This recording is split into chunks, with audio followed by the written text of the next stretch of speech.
and get to the presentations, which I'm sure you're all tuning in for. So again, my name is Tony McDonald, and I'll facilitate the session today.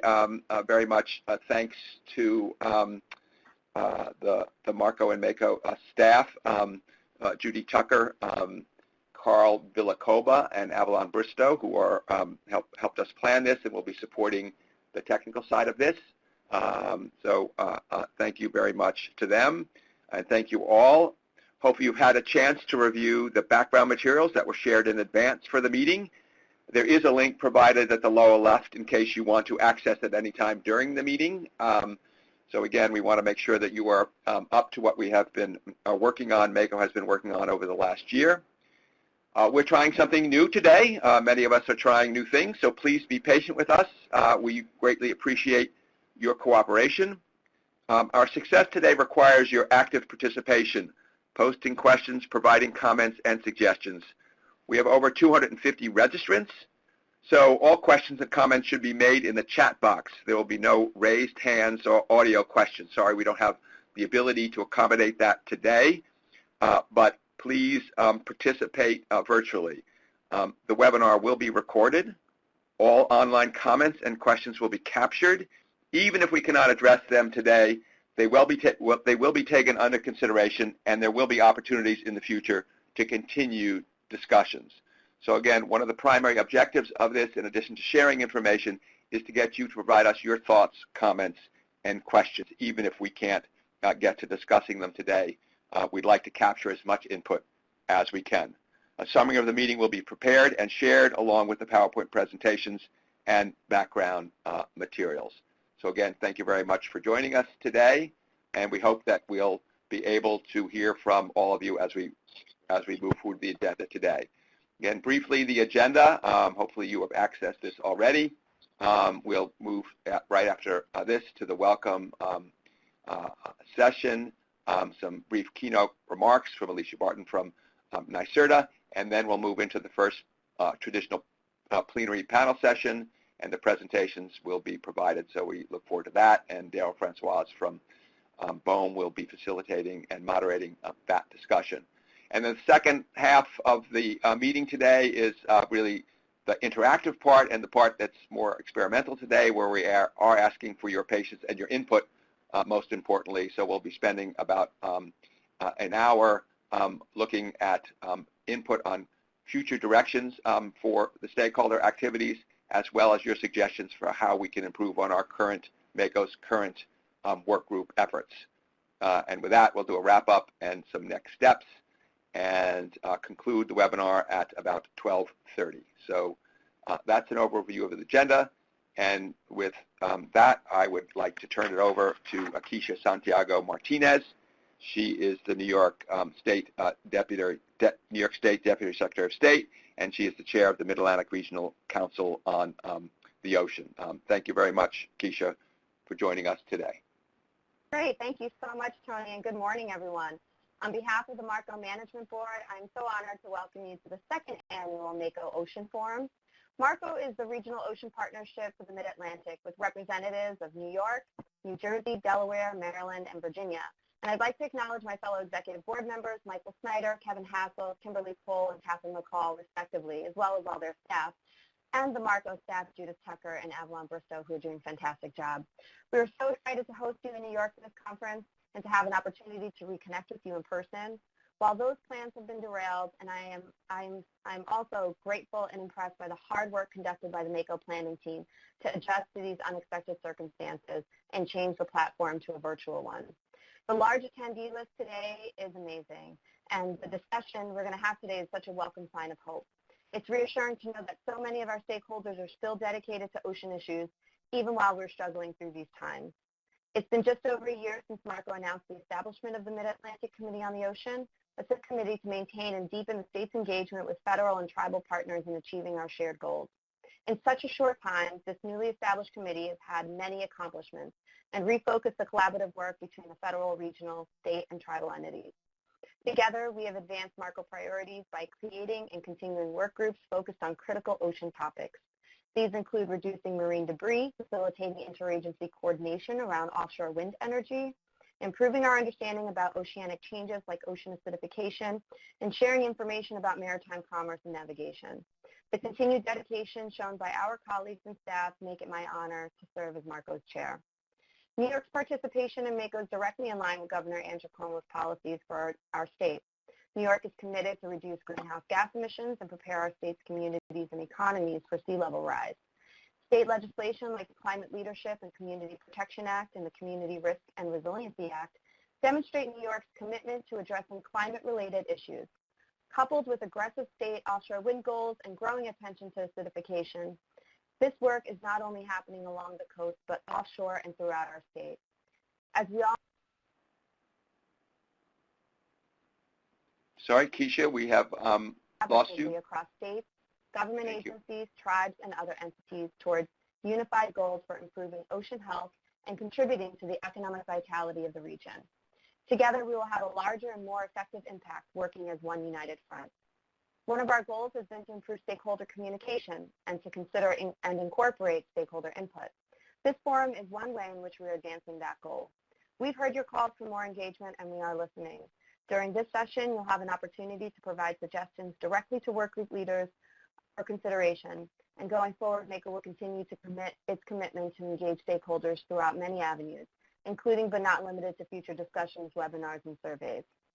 Over the next 2 hours, we will identify and discuss existing and forthcoming challenges to the Mid-Atlantic's ocean ecosystem and economy. We will also identify opportunities to collaborate consistent with each entity's mission and priorities. I want to thank you all for being here today to participate in continued efforts for protecting and managing our oceans. And now I'd like to hand it over to Kevin Hassel, the New Jersey Department of Environmental Protection's Office of Policy and Coastal Management, and the MACO chair. And Kevin, if I may, before we jump into your remarks, I do want to point out that actually to the right, there's actually our first interactive survey.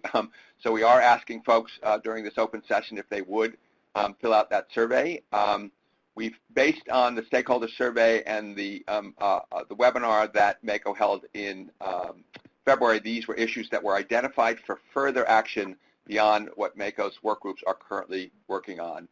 And in the session at 11:15, we'll come back to the top 3 vote getters to have a little bit of a discussion and input on them. So if you would please complete that poll, just select your top 3. You don't have to actually push anything. If you select them, it will automatically count your vote, and we'll come back and discuss some of those issues at 11:15. Thank you very much. Kevin? Great. Thanks, Tony. Thanks for clarifying there. And thank you, Keisha. I think he has a great overview of where we've been, where we're going. I look forward to working with everyone still on this. Thanks to all of you for joining us for our 2020 Mid-Atlantic Ocean Forum. I know we've had over 250 registered for this, and as it stands, we're close to 100 people on the line, so I'm sure more people will continue to trickle in here as we go. So it's great to see you all joining us with this, and I hope we find you well during this time of uncertainty. So as Keisha went through, the MACO is established by MARCO to foster that collaboration among states and federal agencies, the Mid-Atlantic Fisheries Management Council, and federally recognized tribes, and with all of you, our stakeholders. Recognizing the intersection interests in the ocean waters of the Mid-Atlantic, the purpose of MACO is to facilitate that coordination and collaboration among governmental entities and all of our stakeholders. So to help advance regional ocean planning and enhance the vitality of the region's ocean ecosystem and economy through that increased communication.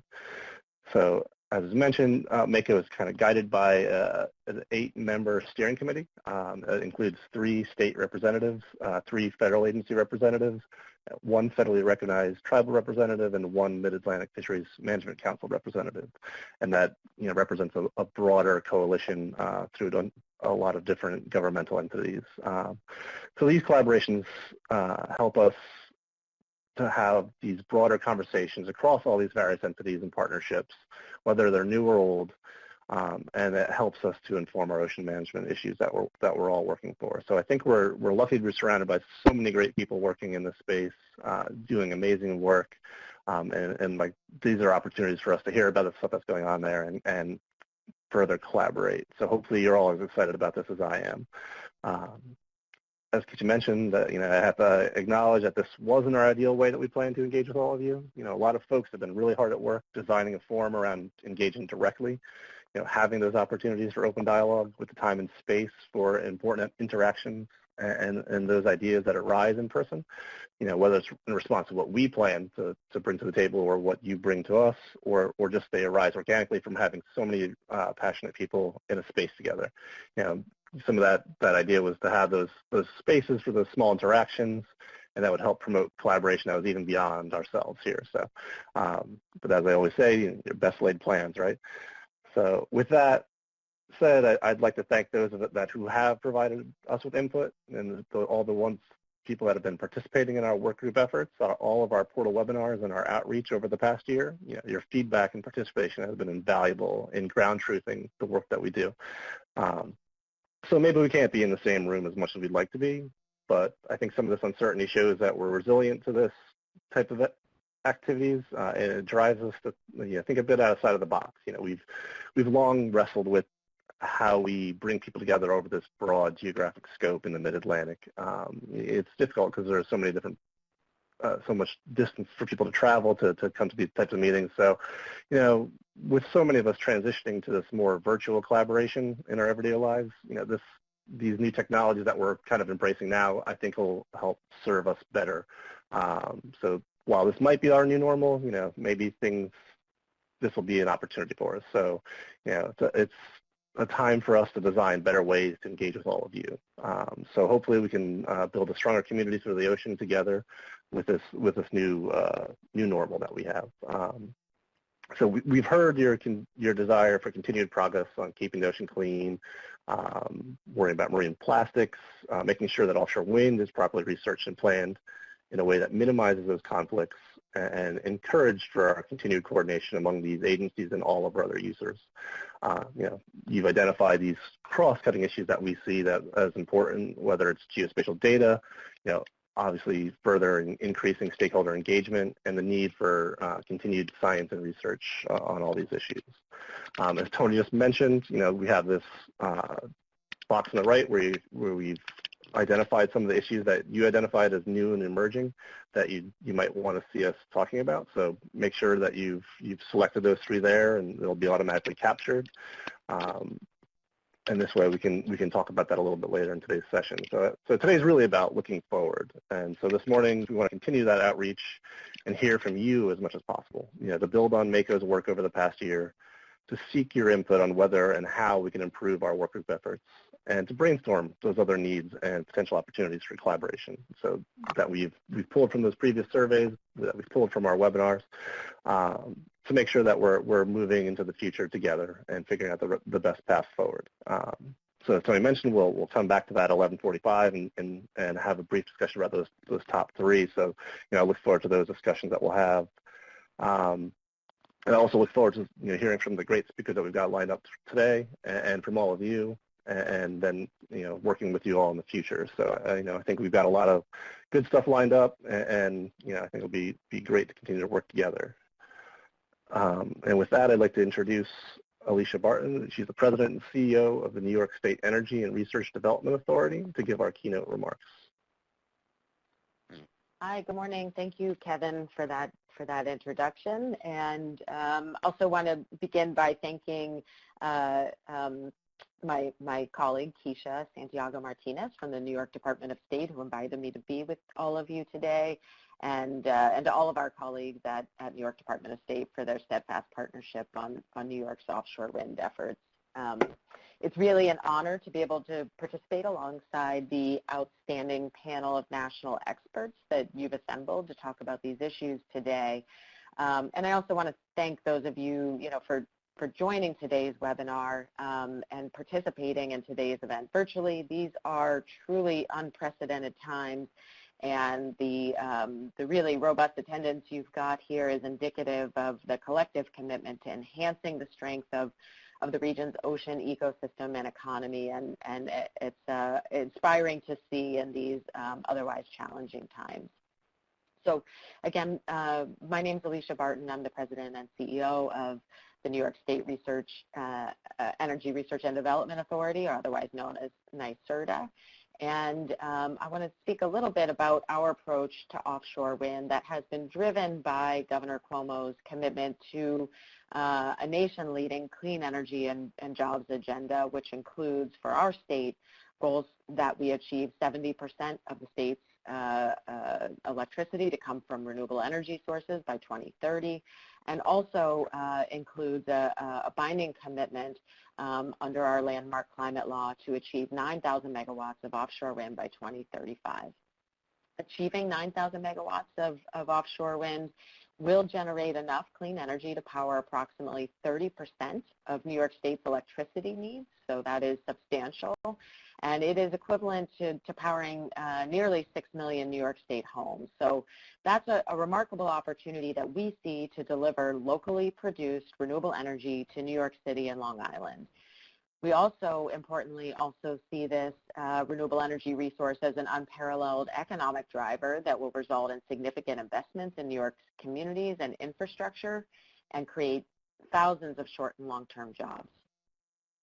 However, equally important and a hallmark of the New York State approach to prioritizing offshore wind is to also prioritize the responsibility we have in protecting the environment and the ocean ecosystem as New York advances our approaches to responsible and cost-effective offshore wind development. This is really the signature of the New York State Offshore Wind Master Plan, which I'll speak a little bit about.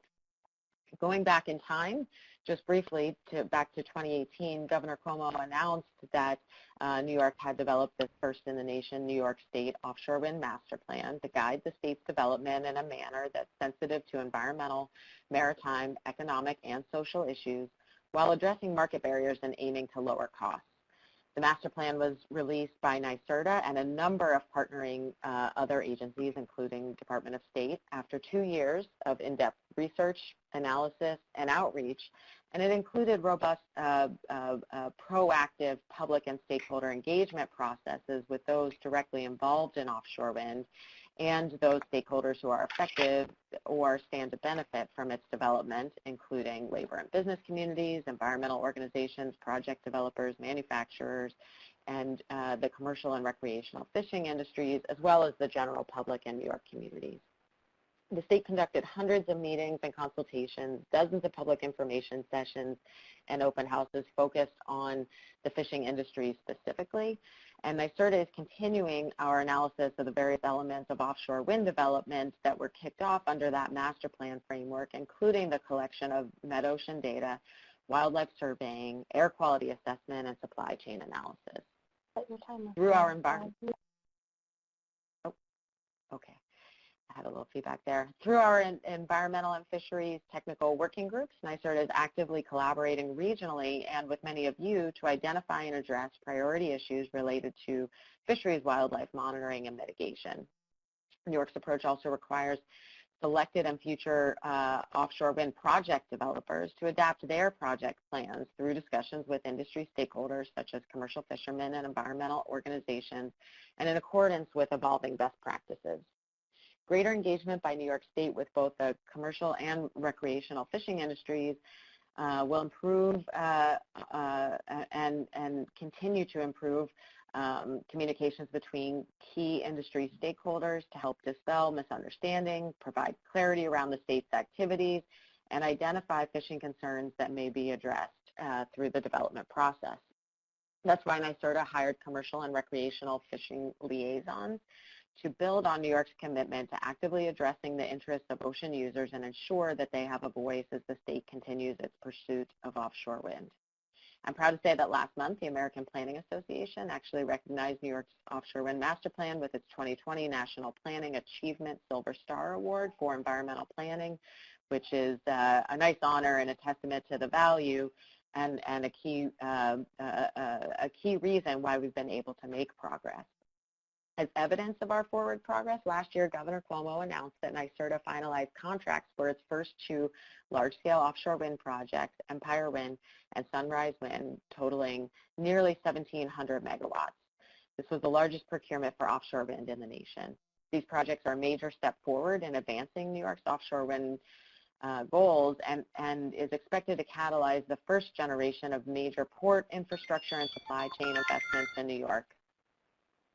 Combined, these projects are expected to bring $3.2 billion in private investment, more than 1,600 jobs, and a combined public and private investments of $287 million in long-term port facility upgrades, as well as long-term manufacturing investments for cutting-edge technologies.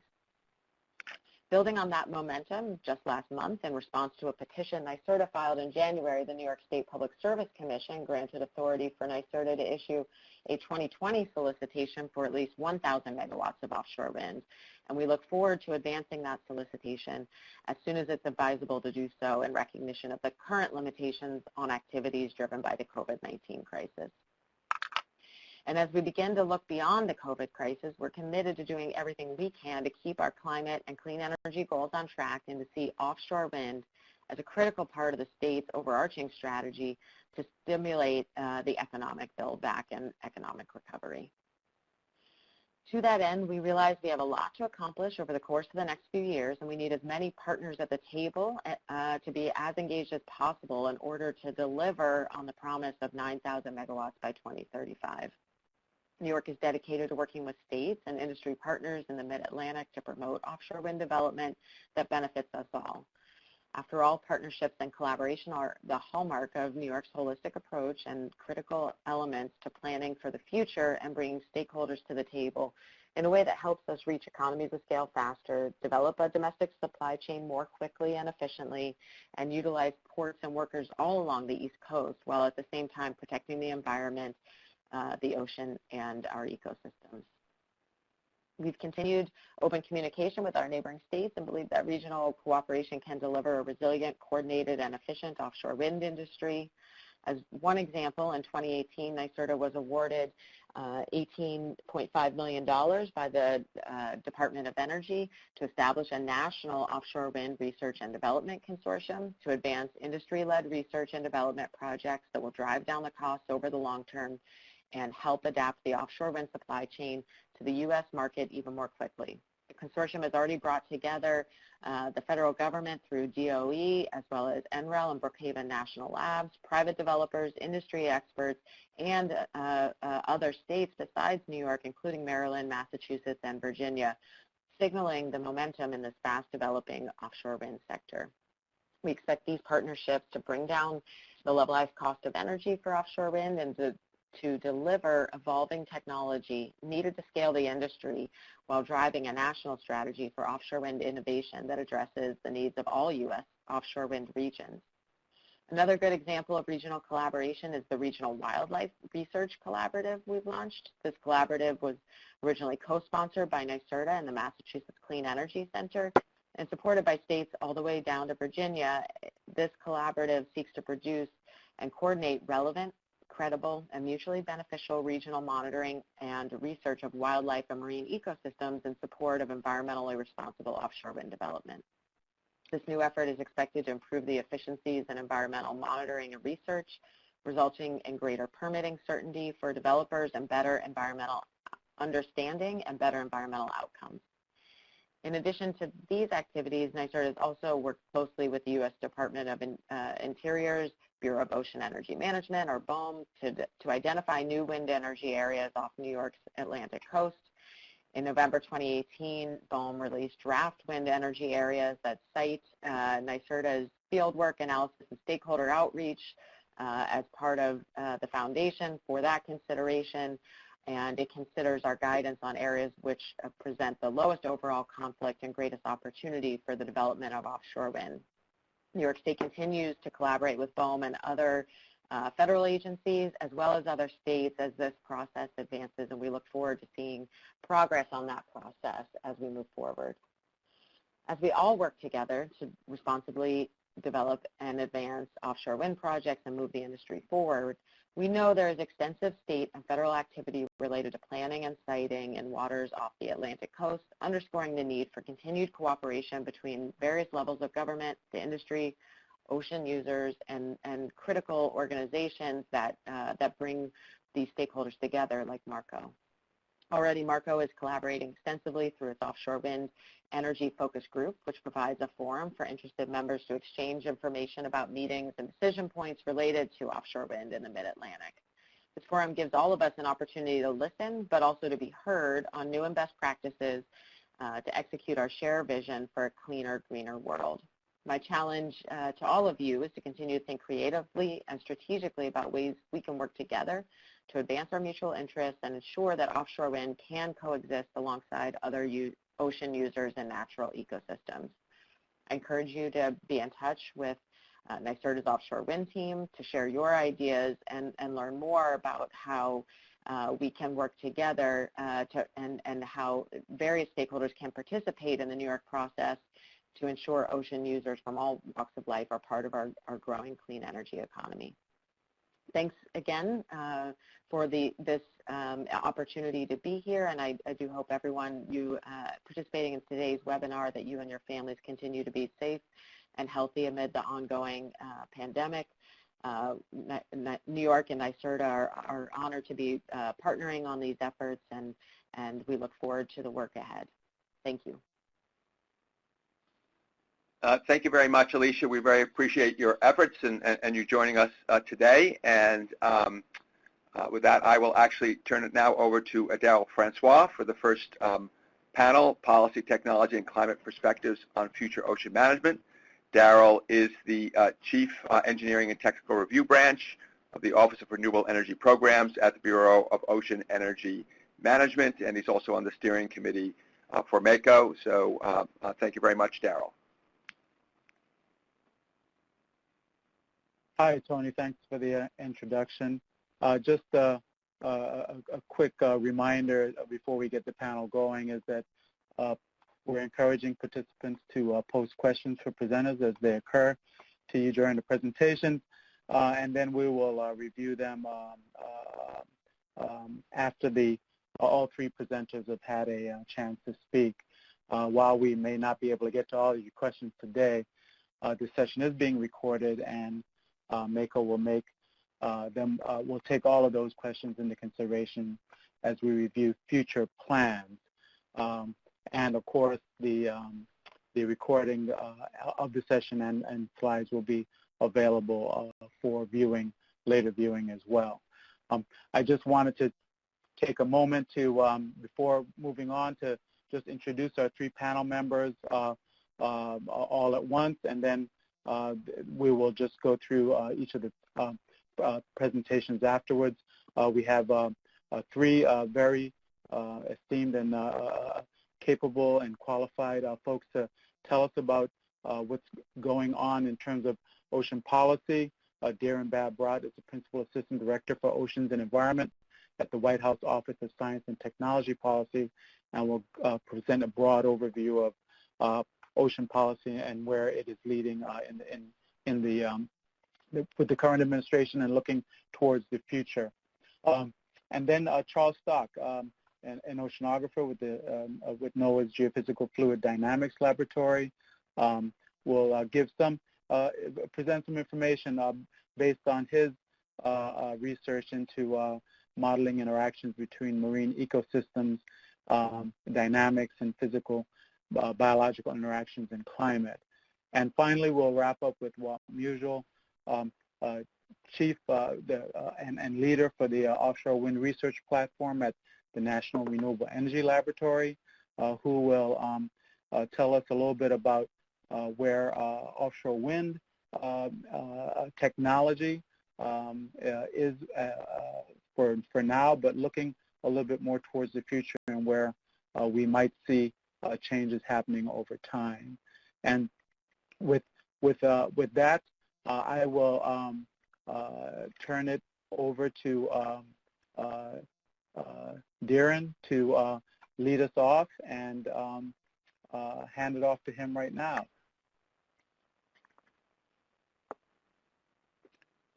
Thank you, Darren. Your slides are up, Darren, and you're ready to go.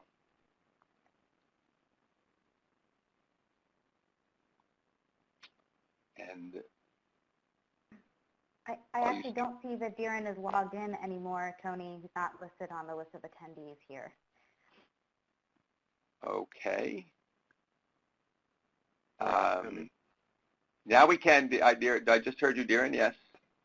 Yep, got it. Okay, loud and clear? Loud and clear. Thank you, sir. Yep, sorry about that. So, thanks, Tony, and thanks, everyone, for joining today. Daryl, thank you. And jumping in, as Daryl said, I'm going to provide sort of a brief high-level overview and some context for work that we've been doing through the Ocean Policy Committee. Talk about some of the previous work as it sets up where we're going, and then leave you with thoughts on what's coming next. And we'll look forward to the conversation and questions following. So next slide, please, with the summary header. First of all, I'd recommend to folks that when you have the interest, all of the materials that I'm describing and talking about today are published on the CEQ Ocean Policy webpage, so I commend that to you. Overall, what we're working on are policy actions that broadly advance knowledge, data, engaging the community through S&T and partnerships, and building a structure for better understanding and acquiring knowledge and information that helps us make decisions in the coastal and ocean space. So, just specifically, mapping, exploring, and characterizing the EEZ, addressing efficiencies and authorizations for ocean research, and addressing acquisition of knowledge and supporting regional and national data and decision-making capacity. The context for all of these are listed next under context. And really the point here is that this has been a process of iteratively developing both the underpinning body Darren, of... this is Daryl. I'd just like to ask someone to please mute their, we can hear them typing. Would they please mute? Sorry to interrupt. No, you're all good. Thanks, Daryl. So, Okay, so the here you point go. of context is that these things build on each other, right? So the executive order, as we'll talk about in a moment, sort of laid the groundwork and said, here are the fundamental components of the way we're going to be addressing ocean policy in this administration. We then went to work with the ocean community over a year and a half, 2-year process, and developed the S&T agenda for oceans. We then married those with the White House Summit on Partnerships, and that joined themes of partnership, S&T, engaging the community with subject matter content, and gave us some specific conversations and issues to move forward on. And then we put that all together in the Presidential Memorandum on Ocean Mapping, which gives us the big set piece. This is what we are committing to. This is what we're going to develop the plan for, and this is what we're going to start doing, which is the full-on acquisition of knowledge about the ocean broadly. And as we'll talk about, getting into details in terms of exploring and characterizing specific areas of interest for the benefit of all of us with all sorts of different kinds of interests and issues in the ocean space. So, next slide, please. So background, the Executive Order 13840, you know it, you love it. This was based on basic themes of data, support for the regions, engaging the ocean community broadly, and wanting to enhance the opportunity for partners across sectors to participate in acquiring knowledge, applying knowledge, making decisions, and thinking about how we manage and use our coast and ocean waters. Then, as I said, we worked with the community and developed the decadal vision. The decadal vision lays out 5 national goals. It also addresses 5 immediate opportunities, and 3 of those are directly relevant and have been integrated in and are strongly supporting the work that we're doing. Data integration on decision support tools, ocean exploration and characterization, and research and technology partnerships. So you can already see, as you think back to the content of the EO, thinking about the decadal vision, the immediate opportunities, these are just very consistent themes that we've been building and now turning into structure and process. Darren, this is Tony. Just for a second, I'm going to interrupt just to ask you to, some folks, speakers are actually not very loud, so if I can ask you to please just speak up a little bit louder for those folks, I appreciate it very much. Sure. So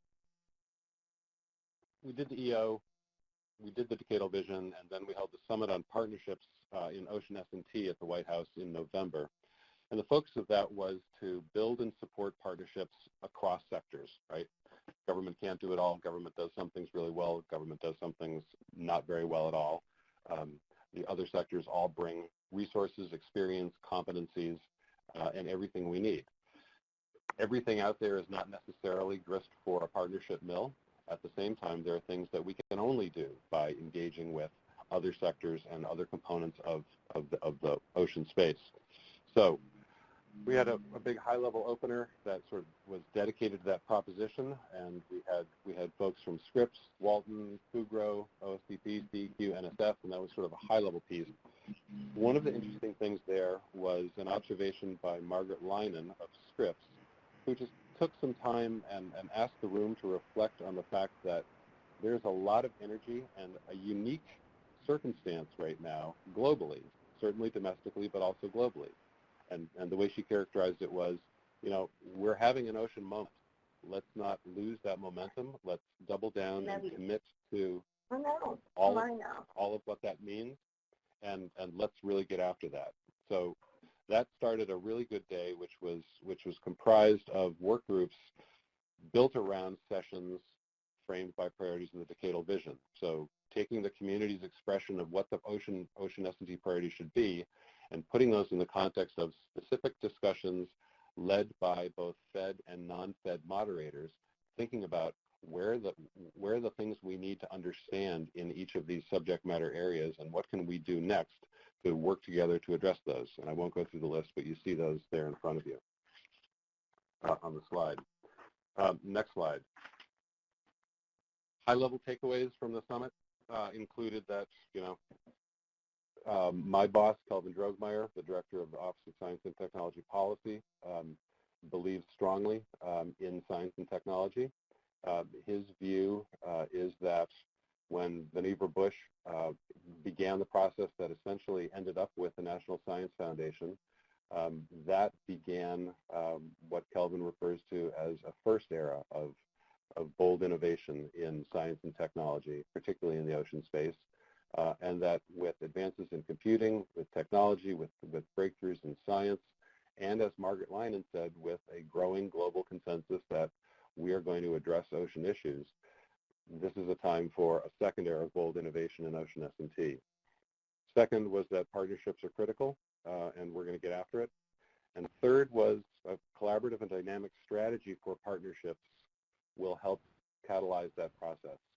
Not something that's dictated from on high, but something that's the result of collaboration across the community, expressing key priorities and values, and gives everybody a way into a collective effort as we address ocean issues. Follow-up sessions at AGU, at a number of other fora out in the world. We put out a Federal Register notice for request for public comments, and we will be putting out, as I'll talk about in a few minutes, a proceedings report.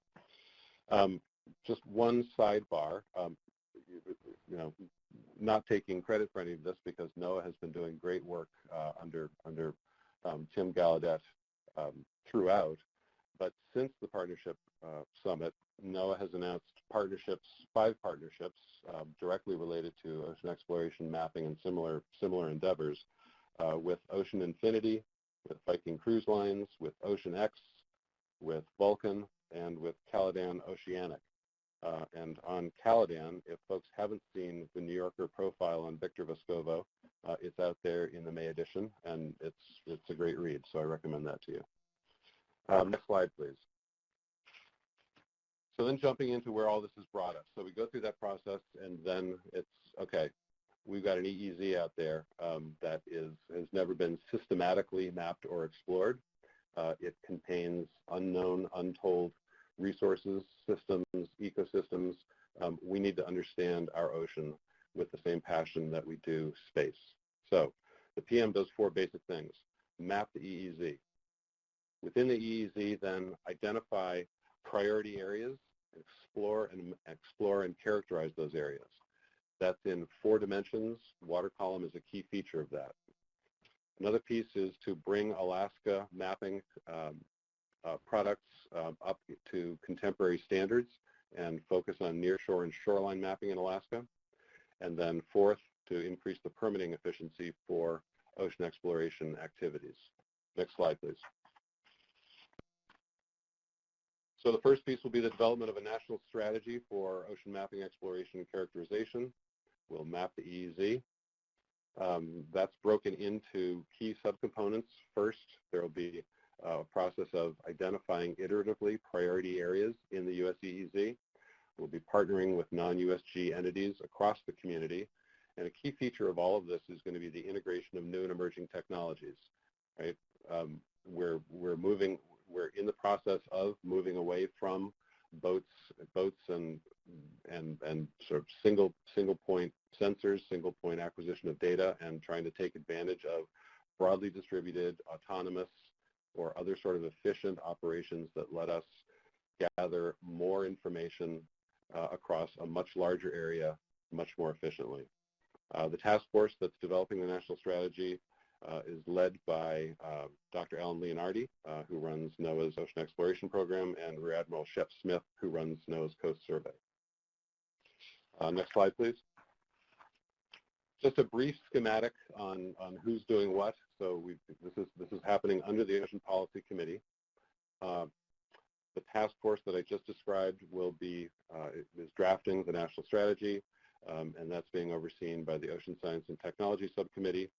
The Ocean Resource Management Subcommittee is overseeing recommendations for efficient permitting activities, and NOAA, working with the AMEC, Alaska Mapping Executive Committee, which is co-chaired by NOAA and USGS, is developing the strategy for mapping the Arctic and subarctic shoreline and nearshore of Alaska. Next slide, please. Briefly, timelines. June is Oceans Month. So the timelines in the presidential memorandum set this up for end of May, early June completion of the 3 products that I've described. So we're looking at June Ocean Month at some point, having these be released. The National Mapping Strategy addresses Section 2, Alaska Mapping Section 3, Permitting Section 4. We'll be releasing the proceedings report for the White House Summit. And then over the summer, this is implementation time. So the report will identify actions and the process for moving forward. I haven't touched on the ORM data implementation, but I've seen in the notes that that's not a focus here. Can address questions on that if there are any. And then just a brief piece in the context of Marco and colleagues to the north. Recommendations around permitting efficiencies, I think in terms of some of the comments that we received, are going to reflect opportunities to play to strengths that you as regions and folks on the line joining have been participating in for so many years now. How do we acquire good information, work that with stakeholders so that it serves interests across the board most effectively, and then make that easily and publicly accessible so that we can all engage in good decision making regardless of what perspective we bring to that discussion. So there is a high-level overview, and Daryl, I'll turn it back to you. Thanks, Darren. I appreciate that. And I can see that questions are starting to fill up in the panel. I'm sure that Tony will, as we move forward, we'll get to those.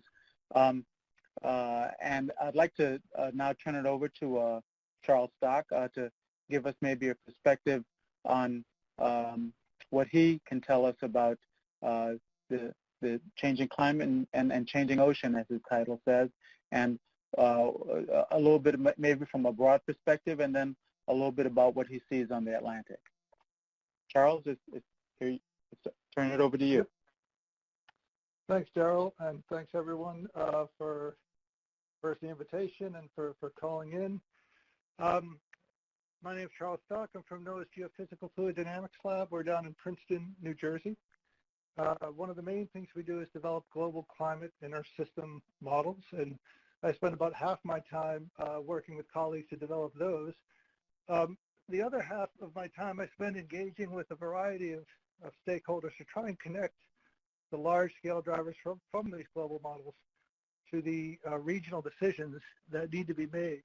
And if you were to ask me which is the grander challenge of those two, I would say unequivocally it's the second, that trying to apply the information from these large-scale drivers, this myriad of decisions we need to make across sectors is a grand challenge, but it's very much essential to having the science reach its full potential. So it's with great enthusiasm that I speak with you today, and thank you again for the invitation. The first point I'd like to make about the global ocean is that we should all thank our global ocean for making climate change much better than it could be, and it's provided a great service by absorbing much of the carbon and excess heat that's been generated by the accumulation of greenhouse gases over time. And on this slide here, in the upper left corner is the kind of canonical increase in atmospheric CO2 that's been measured at the Mauna Loa Observatory in Hawaii over the past 40 years. You see this sort of inexorable increase over time. And that increase would be far, far greater were it not for the ocean's vast heat capacity and vast capacity to absorb CO2. It's absorbed nearly a third of it and over 90% of the heat. This service that is provided, however, has come with a steep price. And the two most direct effects are the warming of the ocean and the acidification of the ocean. Those are the plots on the right-hand side. On the upper right, you see that the warming of the ocean, and over the last 100 years, this is based on observations now, not models. Over the last 100 years, we've seen 2 degrees Celsius increase in many areas of the ocean, between 1 to 2 degrees. And that may not seem like much, but keep in mind that 2 degrees Celsius is about 4 degrees Fahrenheit. And of course, anyone who's jumped into the ocean when it's 66 degrees knows that it's quite a bit colder than when it's 70. And the projections moving forward are that that warming is going to be potentially 4 degrees or more in the future. So the oceans are becoming visibly warmer despite this vast heat capacity. The plot on the bottom right is a time series of acidification observations. And you can see, again, this very steady decline that mirrors the CO2 increase in the atmosphere. It's a very direct response. And we've seen a 0.1 unit decline in pH. Now, that doesn't sound like much, but of course, pH is on a logarithmic scale. So if pH were to decline by 1 unit, it would be 10 times more acidic. So even this relatively subtle changes of 0.1 in the past and potentially up to 0.4 in the future are very meaningful. Next slide, please. So those are the global trends, but what's been happening in our backyard? This is a plot of, on the upper plot is a plot of the temperatures measured in the bottom trawl survey in the Mid-Atlantic Bight region. And you see that same 2-degree increase reflected in the bottom trawl surveys in our backyard here. And that 2-degree increase is a very real impact on the marine resources that we rely on for our coastal economies, and of course that the ecosystems rely on to keep their resilience. On the bottom left, you see reported landings declining in the southern New England lobster fishery. And on the bottom right, you see an increase in the abundance of black sea bass. The color scale there, the red colors in the bottom right plot indicate a high abundance. And you see that very hot spot all along Long Island and Cape Cod. If we were to look at this plot from the 60s or 70s, all those black sea bass would be down off of Chesapeake Bay, North Carolina, and South Carolina. So there's been very real changes in our coastal ecosystems with very real economic impacts. Next slide, please. So the next question that often arises is of course, is this just a phase? Will things come back, or is this a sign of things to come? And I think more and more people have come to accept that this is a sign of things to come, which is good because that's what the science is telling us. However, if you do look at the long time series over the northeast U.S., which is this top plot here, you do see that, in general, the Atlantic Ocean exhibits a lot of variability on very long time scales. So you see these ups and downs, which if you look at the time axis on the bottom there, these are 20 or 30 years of being relatively warm or relatively cool. Now, beneath those oscillations on those long time scales, however, is this persistent increasing pattern over time as reflected by the orange trend line on this plot. Now, up till now, I've shown you all data, past observed data, The bottom plot here is actually results from an ensemble of projections in the future. And these are based on climate models, and climate models are, of course, imperfect.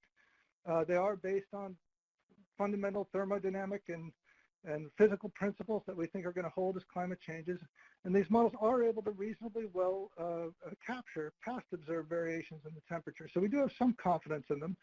And of course, my colleague who did this study, he took about 100 different iterations of these climate models and projected them out in the future to provide a probabilistic perspective of what future temperatures in different regions were going to be like. So much in the same way that a weather forecaster uses an ensemble to tell you that there's an 80% chance of rain, here my colleague at Esrael used an ensemble of simulations to ask, what is the probability that any given year at the middle of this next century will be warmer than any year that we've ever observed between 1976 and 2005?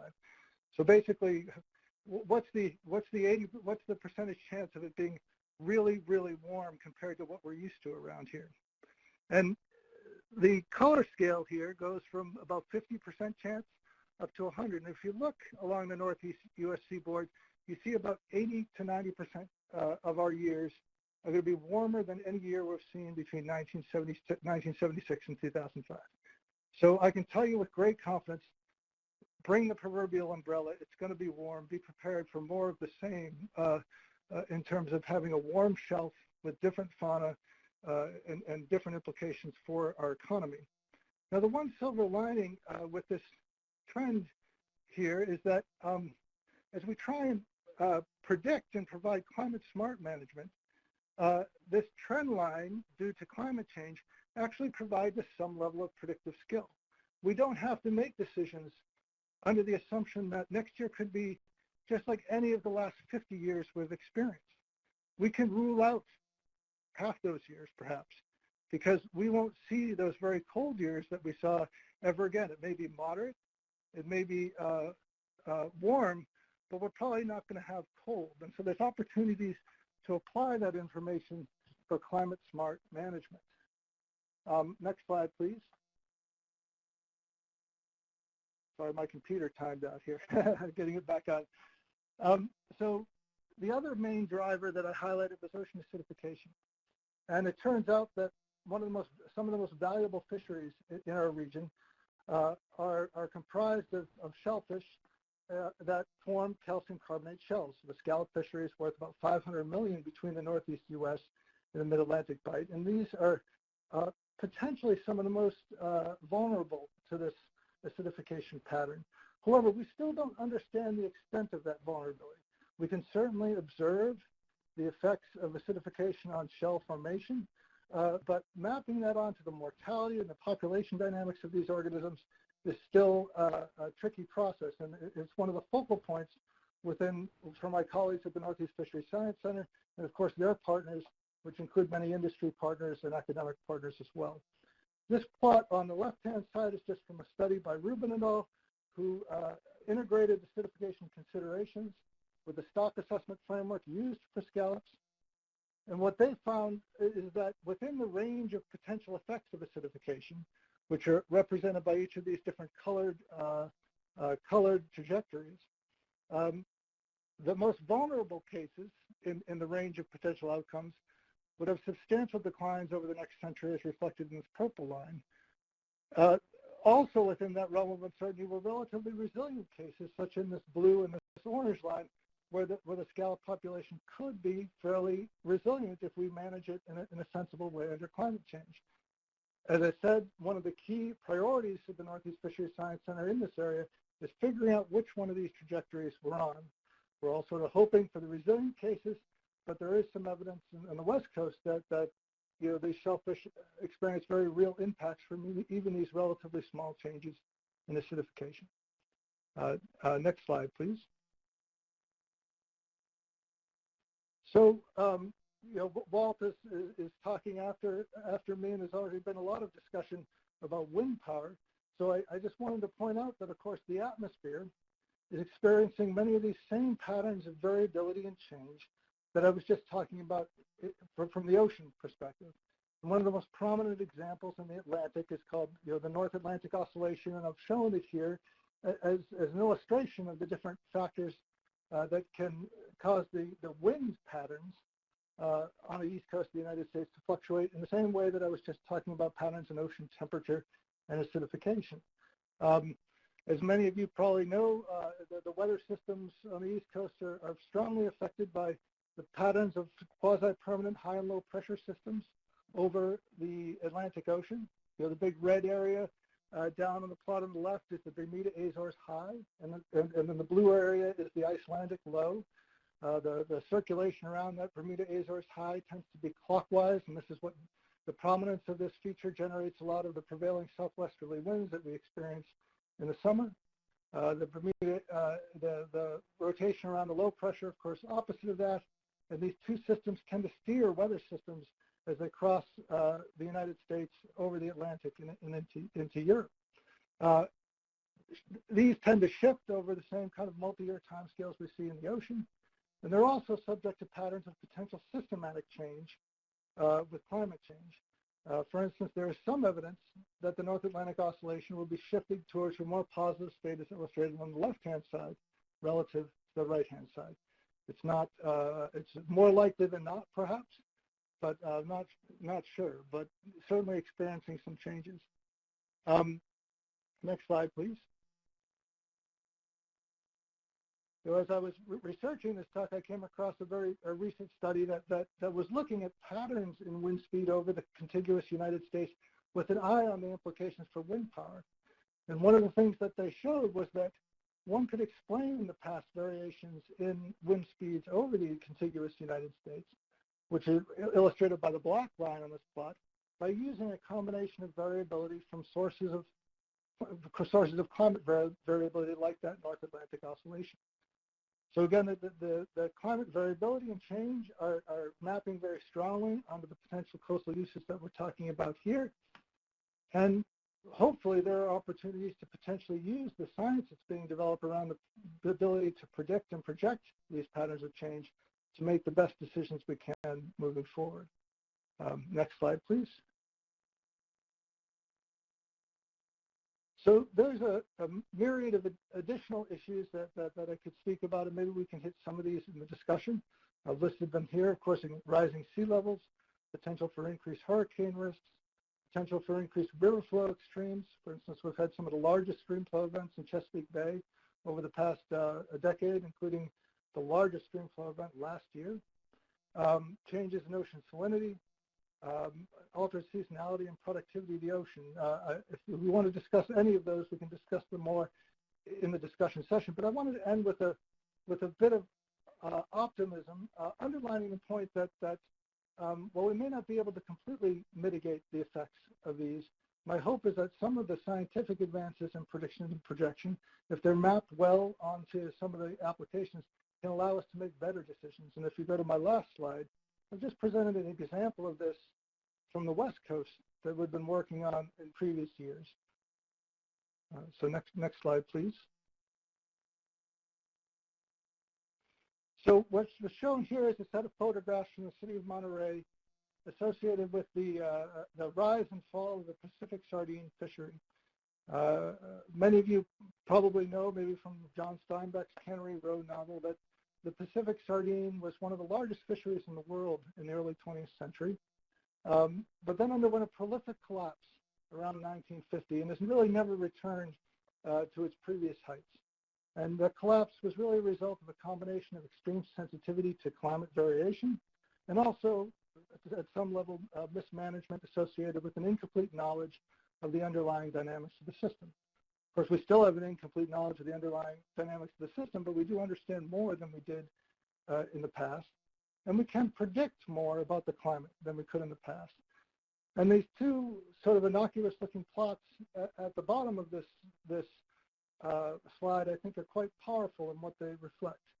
What my colleague Desiree Tomasi looked at was what if we managed fisheries under three different scenarios, manage this Pacific sardine, this volatile Pacific sardine fishery.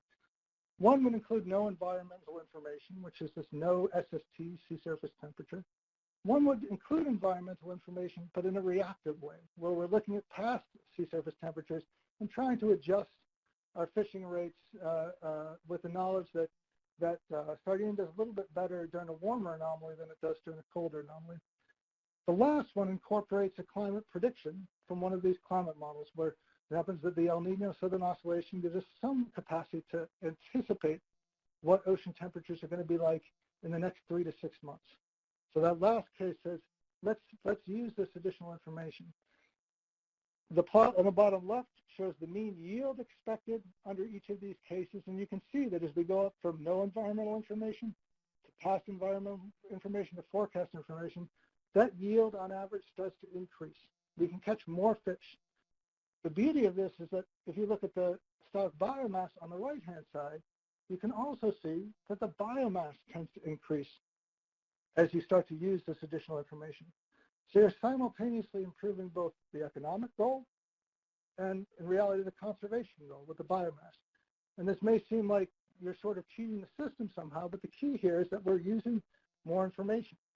If you play a hand of poker and you can only see 4 cards, you're not going to do as well as if you play a hand of poker and you can see all 5 cards. And that's the message I'd like to end with here. And hopefully, I think continuing to explore these opportunities to bring this burgeoning climate information to bear on the important decisions we need to make can help us make these decisions while seeing all 5 cards. So thanks very much. Thank you, Charlie. I appreciate that that perspective and looking at both larger scale change and then looking at more of the localized and regional change. And I appreciate your comment at the beginning that anticipating what's going on a regional sense is a very difficult prospect, and I keep that in mind for our question and answer session later. I'd like to take this opportunity now to you teed up a few questions for Walt Musial, and I know he has his presentation ready to go to talk about how technology would look at not only what offshore wind technology is like today, but maybe a little bit of an insight into what may be happening over the next decade or so. Walt, I'd like to turn it over to you now. Well, thanks, Darryl.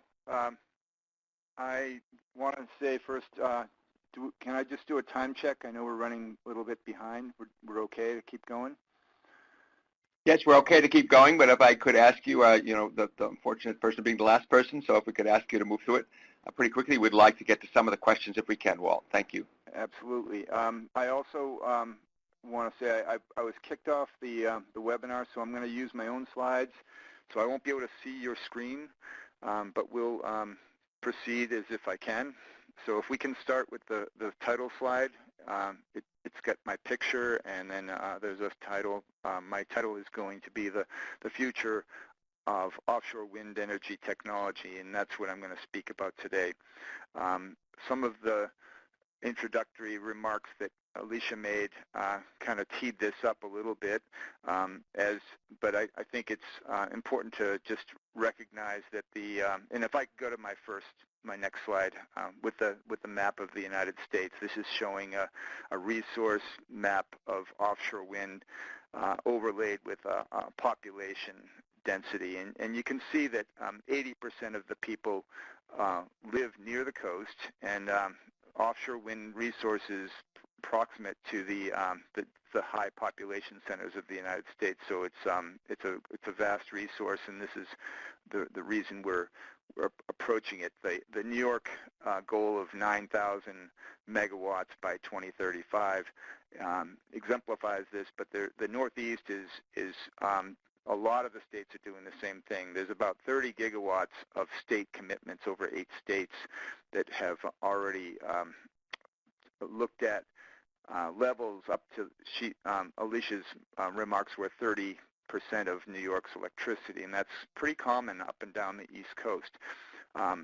This offshore wind allows us to put in larger projects because at that scale, the size of the projects really would prohibit that scale on land, and the resource just isn't as great. The winds offshore are stronger and more consistent, and now we're starting to see that those economic benefits will translate to more jobs and revitalize ports and domestic manufacturing. So we need to do this right, and we're seeing this emerge in the Northeast. But the technology I'm going to talk about really extends beyond the Northeast and into other regions where we don't have the technology as mature.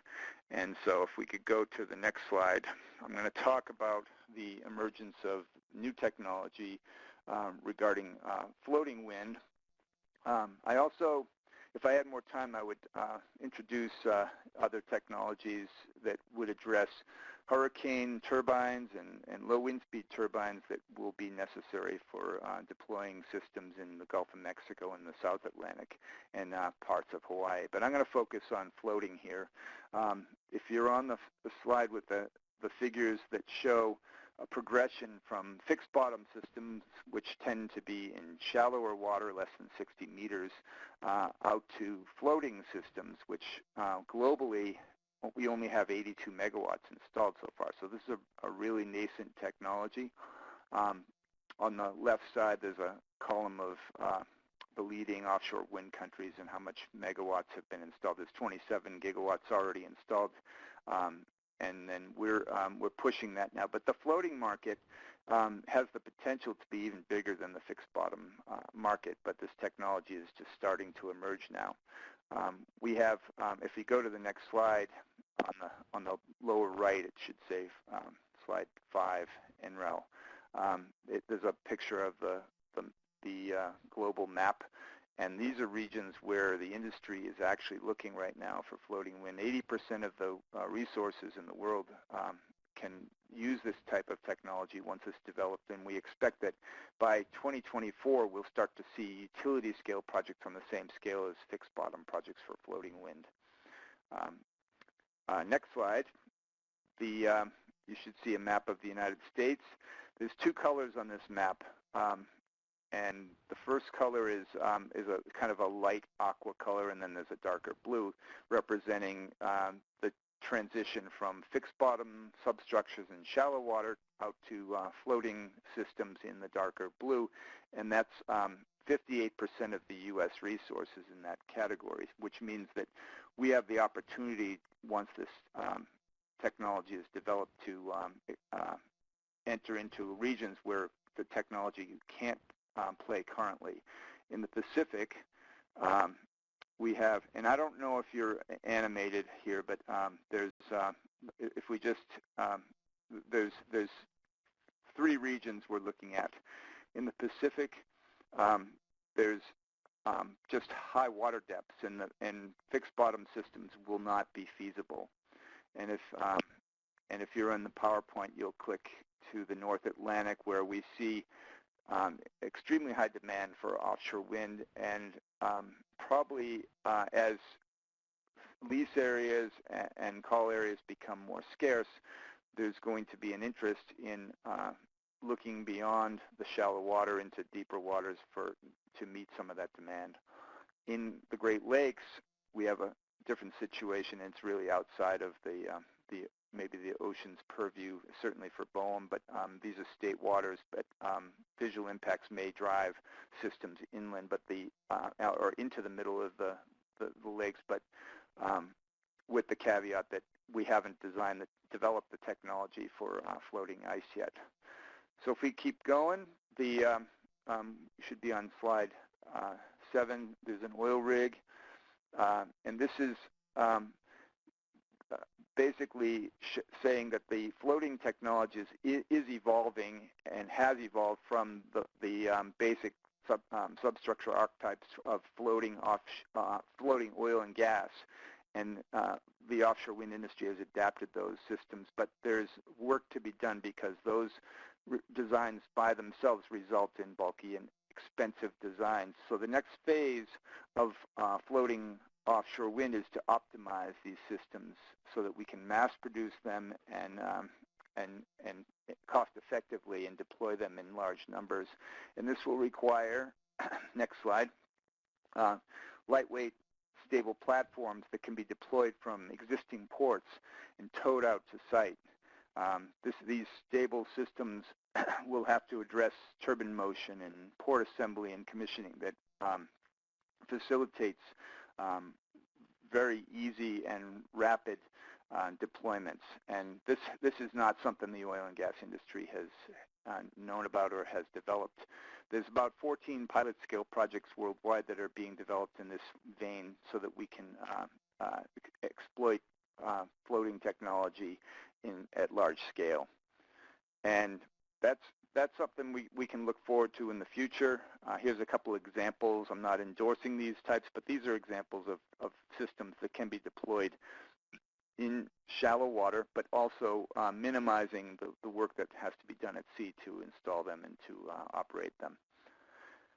So I'm going to just shift gears to one of the key technology innovations that's driving the whole industry. This isn't just floating systems. This is all industry, but turbines are getting larger, and offshore turbines are getting larger in a much faster way than land-based systems. And this figure attempts to illustrate that. Where the average land-based system might be 2 to 3 megawatts, we're starting to see machines up to 10 to 15 megawatts. Today I just read that Siemens announced that they were building a 14 megawatt wind turbine, 222 meters in diameter.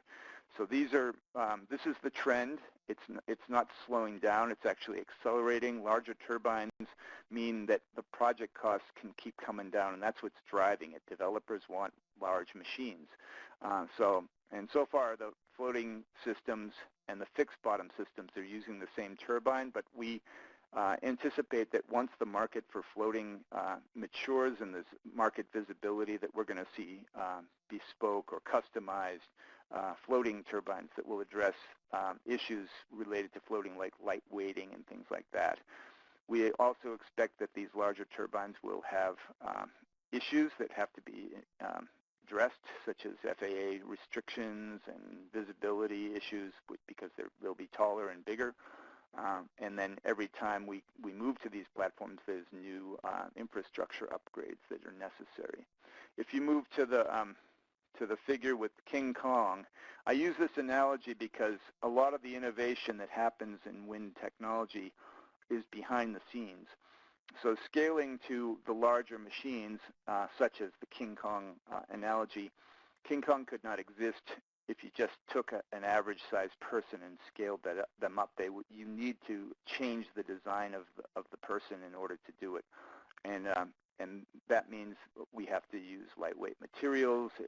Advanced controls have enabled some of these large turbines to exist. High-fidelity design tools and manufacturing materials, on and on. There's a few areas here that would require in-depth discussion in order to properly describe them. But basically, the primary innovation of larger turbines are all the little innovations that go into those. And in the next slide, and this is my last slide really, this is just some pictures showing the 12 megawatt GE turbine, the nacelle, with the folks who built it gathered around on the left side, and then the longest blade ever built, 107-meter blade, which would fit from goalpost to goalpost in a football field. These are the scale of machines that are being built today, and this is a machine that will be commercially available in 2022. And as I said, there's other manufacturers that are doing the same thing. So that's my talk, and hopefully that you've followed through that, and we kept up, and we can do questions now, Daryl. Thanks, Walt. Thanks, Charles. Thank you, Darren. I know that, Tony, there's a lot of questions in the chat box, and before we get to those, I'd just like to ask you maybe a quick sort of for Darren and a question for Charles and one for Walt. Darren, on one of your slides, you talk about mapping and characterizing priority areas of the EEZ. And what if you just hold on for just a second and respond, what does that mean by priority areas, and how do you see information being presented to other folks to our stakeholders. And then, Charlie, you talked about regional being sort of a difficult area to start to look at in terms of characterization. In terms of what you know about the Atlantic and Mid-Atlantic in particular, are there any regional issues that you see that we can make real progress on or have made progress on recently? And Walt, in terms of floating technology, is that really an issue for the Atlantic, Mid-Atlantic, or anywhere on the Atlantic? And I'll turn it over to Darren to respond, and then after you guys get a chance to respond to me, Tony, if you would maybe look at the chat box and see where we can go from there. Darren? Great, Daryl, thank you. First of all, I think what folks are going to see in the strategy is that it is not necessarily going to specify here are the, it's a strategy, right? This is not going to lay out here are the areas where we're going to go. It's going to describe a process that builds on a lot of existing processes, both internal to government and in which government participates in with the broader community.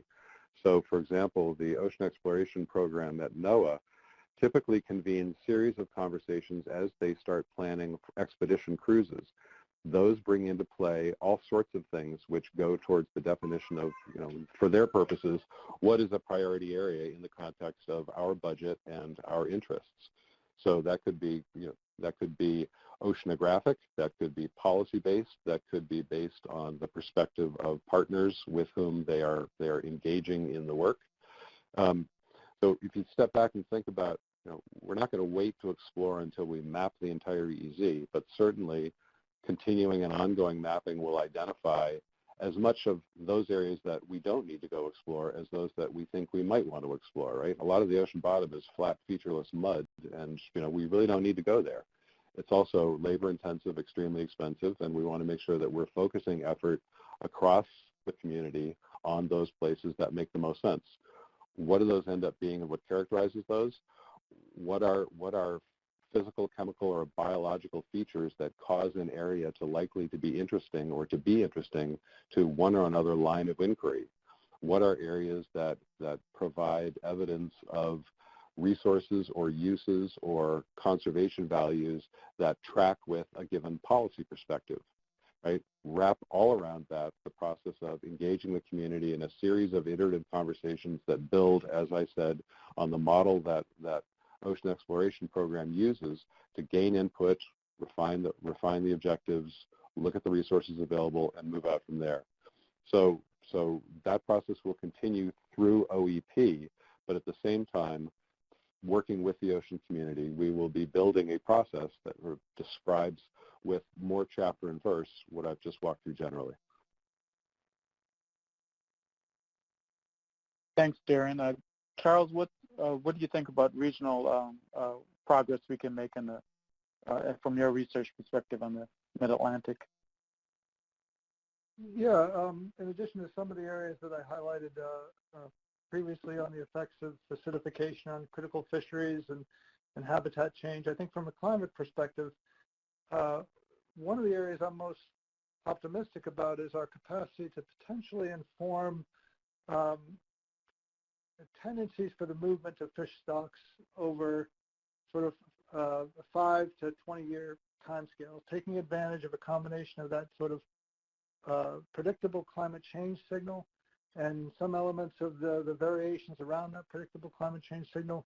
I think we might be able to provide information streams that help anticipate shifts in fish assemblages and perhaps deal with some of the cross-boundary stock issues that we're wrestling with today, both across international boundaries and, of course, cross boundaries of the different management councils that have purview over the East Coast. Over a slightly longer term, I think some of those longer timescale outlooks might be extendable to include a more holistic perspective on ecosystem change. One of the things we've found with our experiments is that nutrients and oxygen and anomalies for those biogeochemical anomalies are in some cases more predictable than the physical properties. So we're kind of excited about the process moving forward of trying to understand how predictable elements of the underlying productivity of the coastal ocean are, in addition to just the physical properties. So that's sort of a potentially a near-term and maybe a slightly longer-term perspective on that. Thanks, Charlie. And Walt, what about floating? Is that really something offshore the Atlantic? Yeah, so Daryl, I think, yeah, you know it better than I do that these lease areas that are out there, they were established before most of the state policies were committed. And you know, over the years, over the last year or two, we've seen all that state policy come forward, and it continues to grow. So there needs to be a matchup between the amount of resource, the amount of lease areas that are committed in the wind energy areas that are off these states, and how much wind we're gonna need. And I think that there's a floating resource off the mid-Atlantic coast. The question is, are we going to need it? Are we going to want to go there?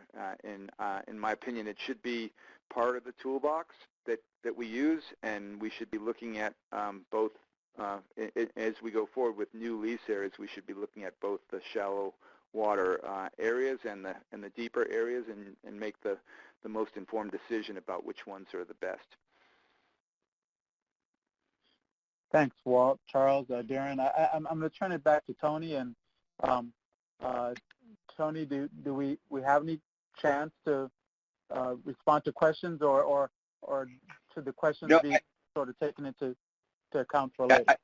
I think that's a good suggestion. I think, again, I apologize that we don't have the time to get to them. There's a lot of good questions. I will beg the indulgence of our experts who've presented a lot of rich material today, and maybe ask their help for responding to some of the questions that we don't have expertise on. So I think what we'll say is thank you, and we promise to capture all of these comments and questions and to try to address the ones that we can in the report of the meeting. So I think we need to move on to the next section. Thanks, thanks to all the panel for presenting. I appreciate your efforts. Thank you. Great. Thank you. Appreciate it very much for joining us. Okay, so we're moving now into the interactive stakeholder input session of the agenda. So this is our kind of experiment today to really try to build on feedback that you have given us in the past and get some more direction and input from you. Again, we will not have the time to actually respond to all of the suggestions, but we'd like to capture as much input and suggestions as you can provide to us in the next hour so that we can consider those as MACO develops its plan for moving forward. So the purpose of these sessions is to get your insights on future directions for MACO to consider. In the first part, we'll talk about what else working groups can work on. And in the second part, we'll brainstorm and collect suggestions for potential new collaboration activities. And again, work groups' current priorities are shown on the right, and the work group chairs, leads will actually review them for you as you're giving us some input about those issues. Again, we do request the participants to provide comments and questions in the chat box. Today, we're not addressing the Ocean Data Portal and the Ocean Mapping and Data Team efforts. There will be and will continue to be extensive outreach on How Tuesdays, blogs, newses, webinars, and training. So the portal work plan is available on the MARCO website, and we will continue our direct outreach to you on some of the activities of the Ocean Data Portal and the Ocean Mapping Data Team moving forward. Again, as we consider additional needs and opportunities for collaborations, we do need to acknowledge that there are resource limitations, and we need to also consider where MACO can have the greatest impact and use its collaborative mission to address those issues and be sure that we're not duplicating the efforts that are better addressed by other groups.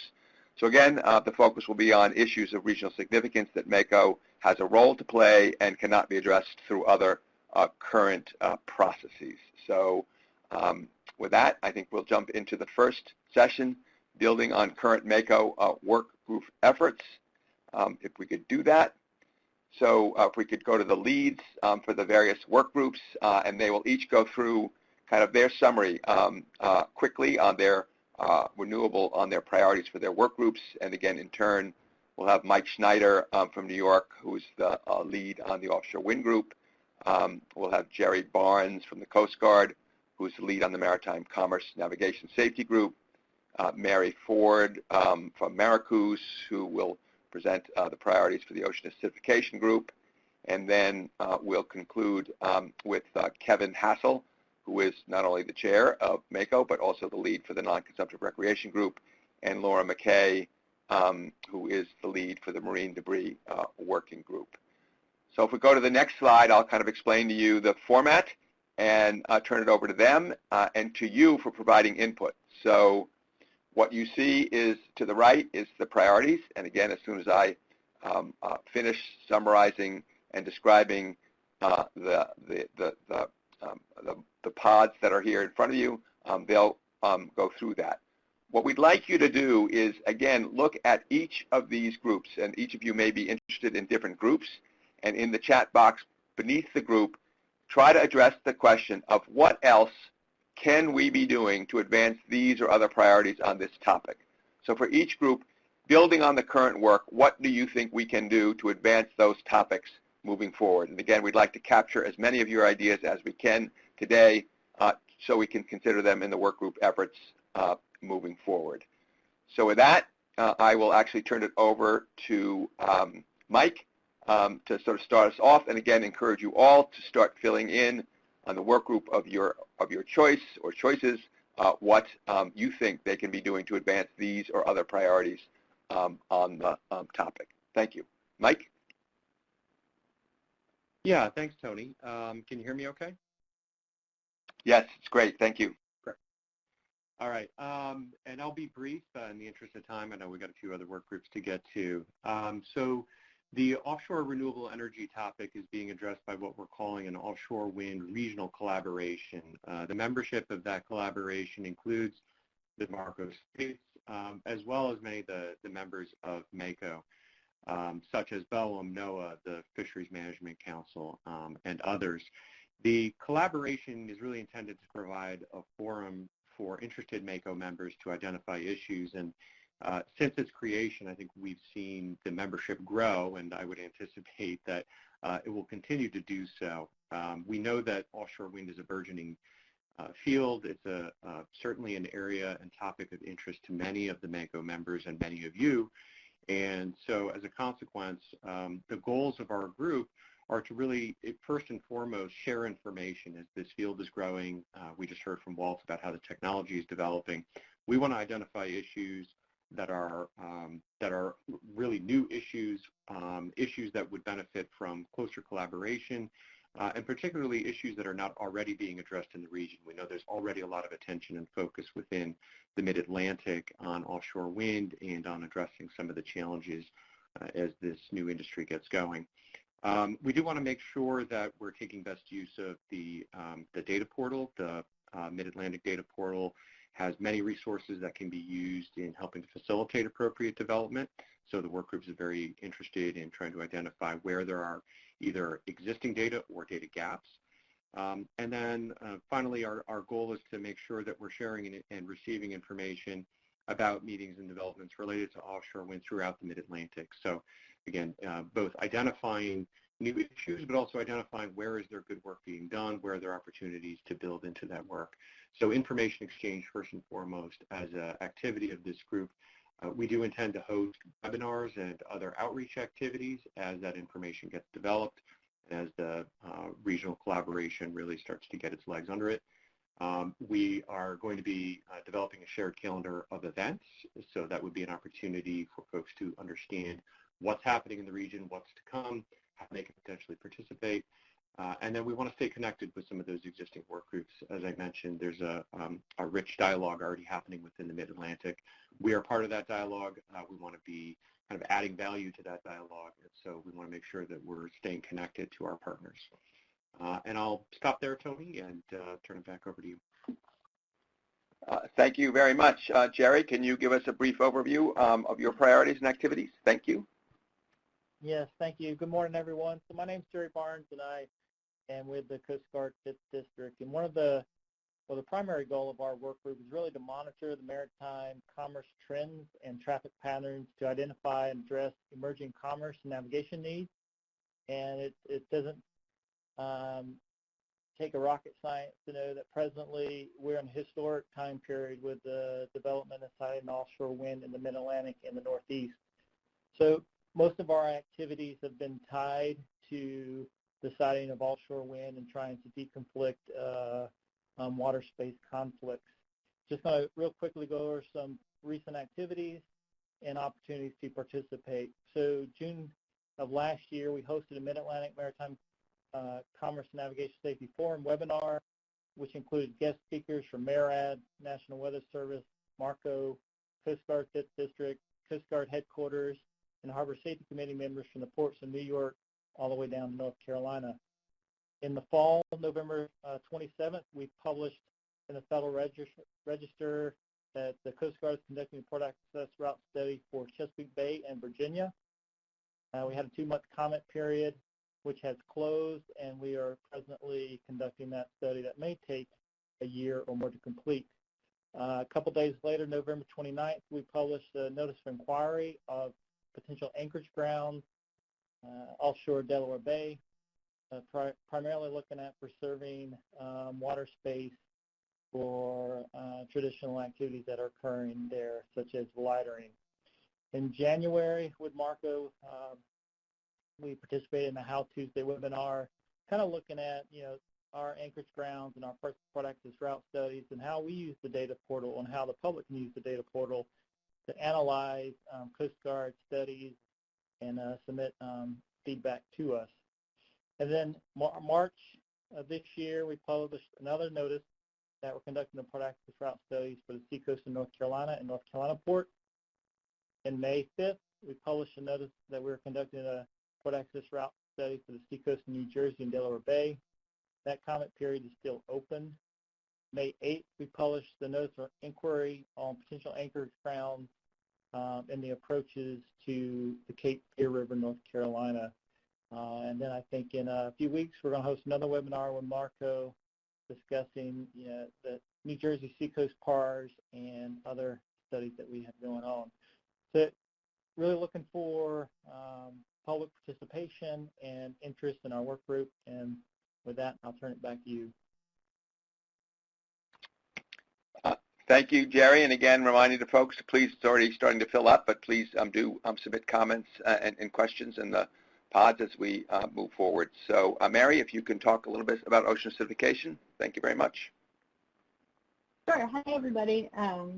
Ocean acidification is currently being addressed of MACAN, Atlantic Coastal Acidification Network, and that's a collaboration between Veracruz and Marco. I serve as one of the co-coordinators along with Avalon Briscoe. Right now, our focus areas are where we want to serve as a regional hub to get research for people to go to get there. You're breaking up just a little bit, Mary, so hopefully you can address that. Mary, are you still with us? Hi, yep. Yeah, yep, that's better. Much better, thank you. Okay, so currently we are doing that through our website and through our webinar series and collaboration with other ocean acidification groups. Our second priority is identifying and filling regional gaps in research and monitoring, and then developing and conducting outreach to industry members, policymakers, other regional stakeholders to really understand what work is going on and understand the needs in our region and how we can work together to address those. One of the biggest things we're working on right now is establishing working groups to help accomplish all the above goals. And to date, we've identified 4 working groups to get started with. Those are policy, science, and industry. And I just want to urge everyone on this call, if you're interested in participating in a working group, please let us know. And with that, I will hand it back. Thank you very much, Mary. Kevin, if I can, Hassel, can I ask you to please summarize the activities of the non-consumptive recreational group? Sure thing. I'll be real quick, acknowledging that, we had a little background from the February slide. We created this from feedback that we received early on back in the RPB days, and identified some actions that were happening as part of the Ocean Action Plan. And we wanted to continue that progress that we made, and so we've kind of moved.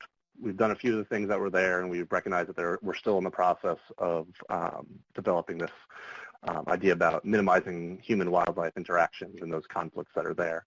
So that's ongoing. We're in the process right now. We have been stalled for a bit just because there's been so many other things going on. But we actually have started getting folks back together. We're starting to set up regular meetings again, and we're making progress on developing a white paper summarizing some of those findings and looking at those kind of recommendations that might be for different areas for minimizing those human-wildlife interactions. I think as we continue to dig for more information, and I think this highlights one of the reasons why we thought this was so important, is that it's actually somewhat difficult to find a lot of information that's out there related to these human-wildlife interactions and kind of the recommendations that we should have there. We all kind of understand that these things need to be addressed, and there's probably little spots here and there that they do that, but one of the issues that we're seeing is that there isn't really a good accessible way to find that information quickly. And so I think, just from my own experiences when I'm out there with my kids and we're doing things, you come across some wildlife or something else, and you're interested in finding out more about them, you can search for them, and you should see how you should, minimize those interactions, and that would be in a negative light towards those things. So I think we're trying to still grapple with that, and I think, just looking at some of the interest that we still have in this, that folks are providing us information, there's still a lot there that we can move to in the future, and I think we can talk about some more of that in a later session where we should be moving with some of this work. I think there's one of the main drivers was that, we have an area that doesn't really have a larger voice. It's kind of localized, and so what we're trying to do is highlight those issues.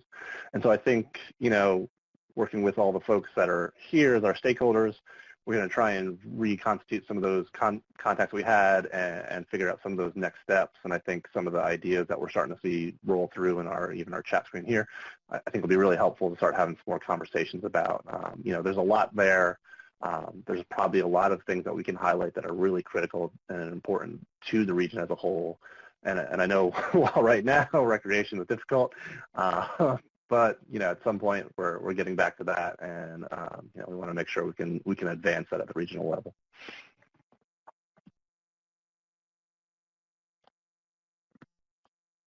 Great.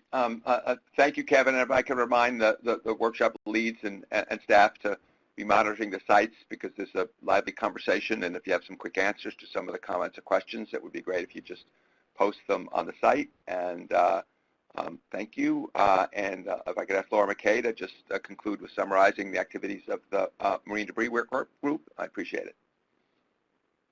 Yes, thanks, Tony. Good morning, everyone. We have a fantastically active marine debris work group. We have, I think, close to 40 people on it representing all 5 states, NOAA and EPA, as well as several NGOs. We have Surfrider, Clean Virginia Waterways, Littoral Society, and we've also been working with the aquariums in the Mid-Atlantic. New York, Camden, Baltimore National Aquarium, and Virginia Aquarium.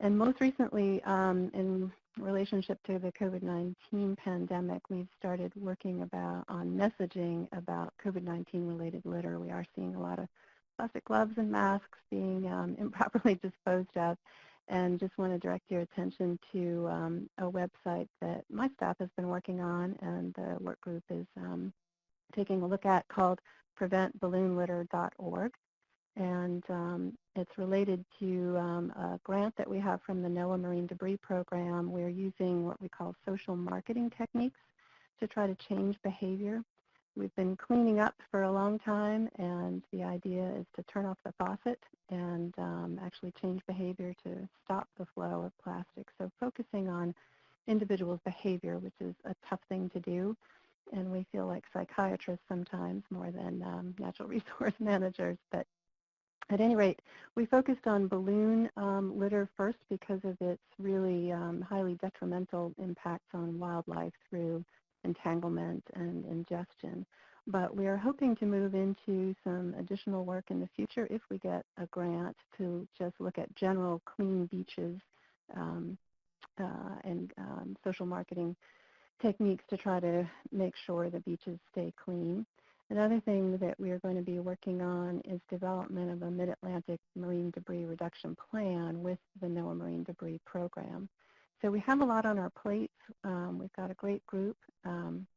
There's more we need to do. I know in the chat we've been seeing some things about microplastics, and we will try to get to as much as we can, but of course we are always dependent on having the resources to keep moving on that. So I will stop it there, Tony, and I think we're going to go back and try to answer some more of these chat questions. Yeah, that would be great, and thank you all very much. I want to remind all of the participants that actually the work plans of these work groups are available on the MACO website, on the MACO website, so you can keep up with those activities, and we do try to keep you posted as they're doing their work. And so we're going to quickly go through a little bit, take a couple of minutes. I asked for the help, the work group lead helps in kind of looking through the questions for each of these groups quickly, not necessarily to respond to ones we can quickly, but also I noticed that the comments are really useful. They're not only additional things we can do, but maybe how we might do them better and what we should consider, as well as some new information that we might want to consider as we move forward on the work. So appreciate that. So we'll take a couple of minutes maybe and just scan through the questions, and I ask again the help of the work group leads to look through these. So we'll start with offshore energy, and there's a variety of questions here that I think we need to be thinking about. I think there's a very specific question about concern about fishing conflicts. I think that is an issue very much on our plate and our priority issues that we're looking at through the Ocean Data Portal.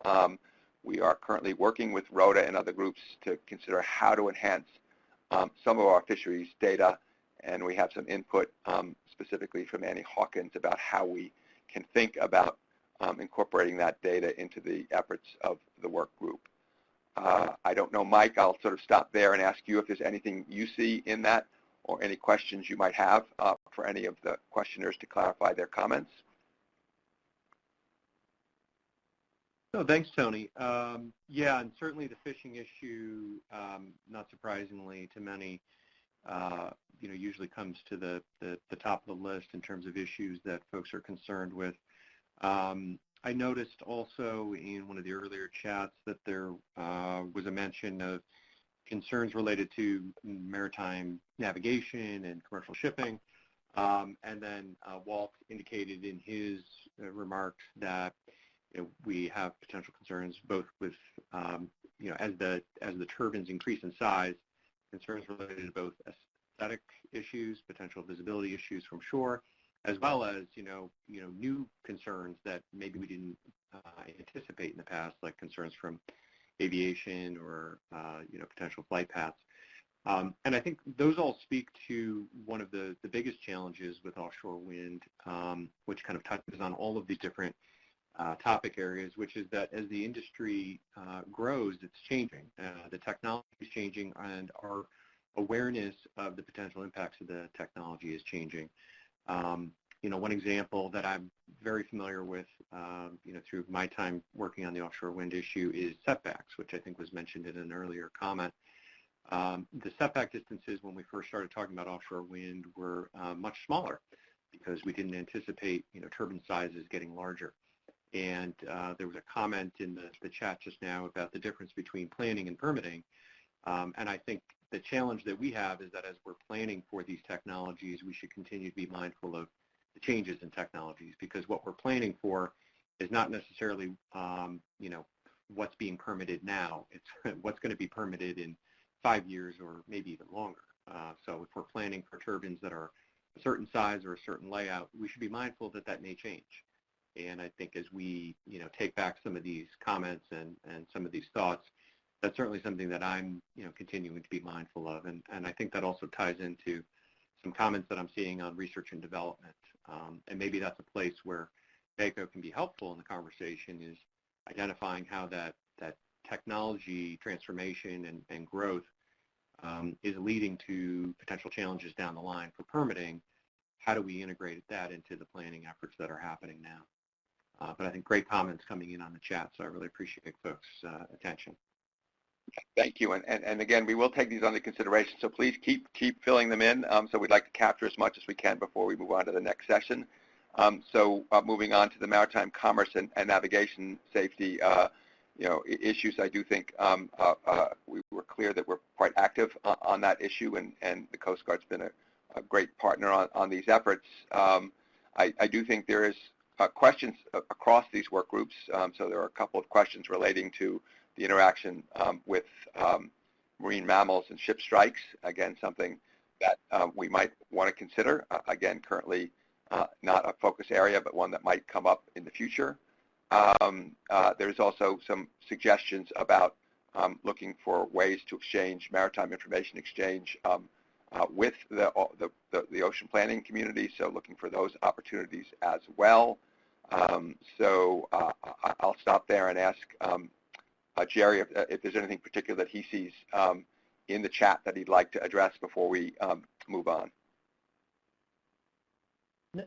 Well, I appreciate the comments, and there was comments about the information exchange, and we recognize that there's great value to bring all the communities from the various ports together to share information and to discuss topics, and we've done that periodically.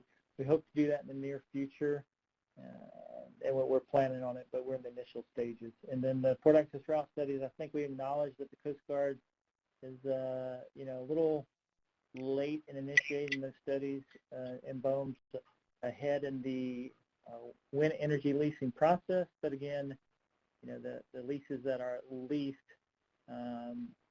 they're in the early stages in the authorization process, and I think our studies can, both inform developers in the Bureau so that we can, to the best of our ability, coexist in a safe manner. Great. Thank you very much, Jerry, and for all the work you do. Appreciate it. On ocean acidification, again, I feel like it's a fairly dynamic group that has been engaging the public, and we have some very specific ideas for how we can access additional research and what some research priorities might be. That's actually anticipating an upcoming webinar, and I think within the work plan for the work group to consider. So your input's quite timely and I think appreciated. So Mary, I don't know if there's anything else you saw in the chat box that you wanted to mention before we move on to the next group. No, thanks, Tony. You summed it up well. I do just want to reiterate to please take a look at the MACAN website, which is midacan.org. There's a ton of resources there. And if you still have questions or can't find what you're looking for or have other ideas for us moving forward, don't hesitate to reach out to me, and we'll make sure to connect you to the right person or identify concerns as a gap. Yeah, so thank you all for your comments and questions. Great. Thank you for the work you're doing on this. And non-consumptive recreation, I do think there is some general sense of recognizing maybe the need to revisit and update some of the mapping work around where the recreation activities are happening, and considering that, and also considering how do we actually sort of get the work group more active on some of the work that they have been talking about for a while. So Kevin, anything else that you see in the chat that you'd like to address? No, I think there's some good ideas, and it's good to have some more new folks that want to talk some more with us about this, and so we can kind of move some of that forward. I know, the data that's in there in the portal is really great, but as people mentioned, it's a little bit older now, so it would be interesting to see how some of those surveys could get updated and what we can do there. And then some of the other ideas about, like New York's Gateway with the recreational work they have through that app. Is there things that we can do there too to kind of address some of the issues that we see in non-consumptive ref too, like from a user standpoint, if people are seeing issues, or they can report back or let us know things. Some of that stuff's definitely interesting to talk some more about. I think, previously a bunch of us had spoken a little bit about some of those economic issues and trying to understand how those changes in climate, sea level rise, and storm frequency, et cetera, interplay with, the importance of recreation to our economy and just kind of in the cultural sense of the Mid-Atlantic. So I think it's good to have some more folks getting involved. Great. Thank you, Kevin. And Laura, finally, any thoughts? Again, I think the interest in the effectiveness of the social marketing techniques has been a great outcome from this work group, and figuring out how to broaden your efforts to address issues like microplastics or other issues certainly is a challenge, both in terms of capacity and also trying to figure out exactly what impact the MACO work group can have on those efforts. So any other thoughts that you might have based on the comments? Yeah, thank you everyone for all these comments, and I'll bring these back and share with our whole work group. But yeah, I think a lot of folks have made some nice suggestions about other educational resources that we can look at. Again, while education is important, it's kind of a first step. What we really want to do is change people's behaviors and find ways to make it easy for them to do so, convenient, inexpensive. So that's kind of our bent on that. And yes, we do some cleanups. We do monitoring twice a year on 1 mile stretches of beach in each of the 5 states. And we're hoping that soon we'll be able to put those points on the Marco Ocean Data Portal. And when you click on them, you'll get a box to see the debris, the items that were collected. So we're kind of excited about getting that underway. The microplastics, that is a huge issue, and we'll see what we can do about that. It's certainly on everyone's mind, and I know the Chesapeake Bay program is starting to look at that through their Scientific Technical Advisory Committee. Just scrolling through to see if I catch any other things here I could address quickly. Yes, Joan, the marine debris problem is a huge issue in the Far East, but that doesn't negate the need for us to deal with our own issues here. We do, as Judith Weiss pointed out, have a lot of debris on our beaches that comes from us and gets into our nearshore waters. So we need to keep up the efforts here. And Katie Register, thanks for letting folks know that preventballoonlitter.org website is being updated and should have new content next week. So I hope folks will look at that. And enforcement. Enforcement is a tough problem. It's really hard to enforce litter behavior among private individuals walking around. Police tend to have bigger crimes that they worry about, and this is exactly why we're focusing on behavior change as one of our main activities for this group. And then there was lastly, I think, some questions about marine debris emergency guides that NOAA developed with each of the states. And those are different from marine debris reduction plans. That's really how you respond to marine debris that's washed up after storms and so forth. So we do hope that by doing a regional marine debris plan with NOAA that we can create a sort of superstructure organization. Several states within our region, we in Virginia have a state marine debris reduction plan that we're in the process of updating. And I believe Maryland is beginning to work on, hoping to work on a state plan. So the idea would be to knit those together and through our work group share our experiences and resources to make improvements on a regional scale. So I think that's it, Tony. Thank you again for all your good comments.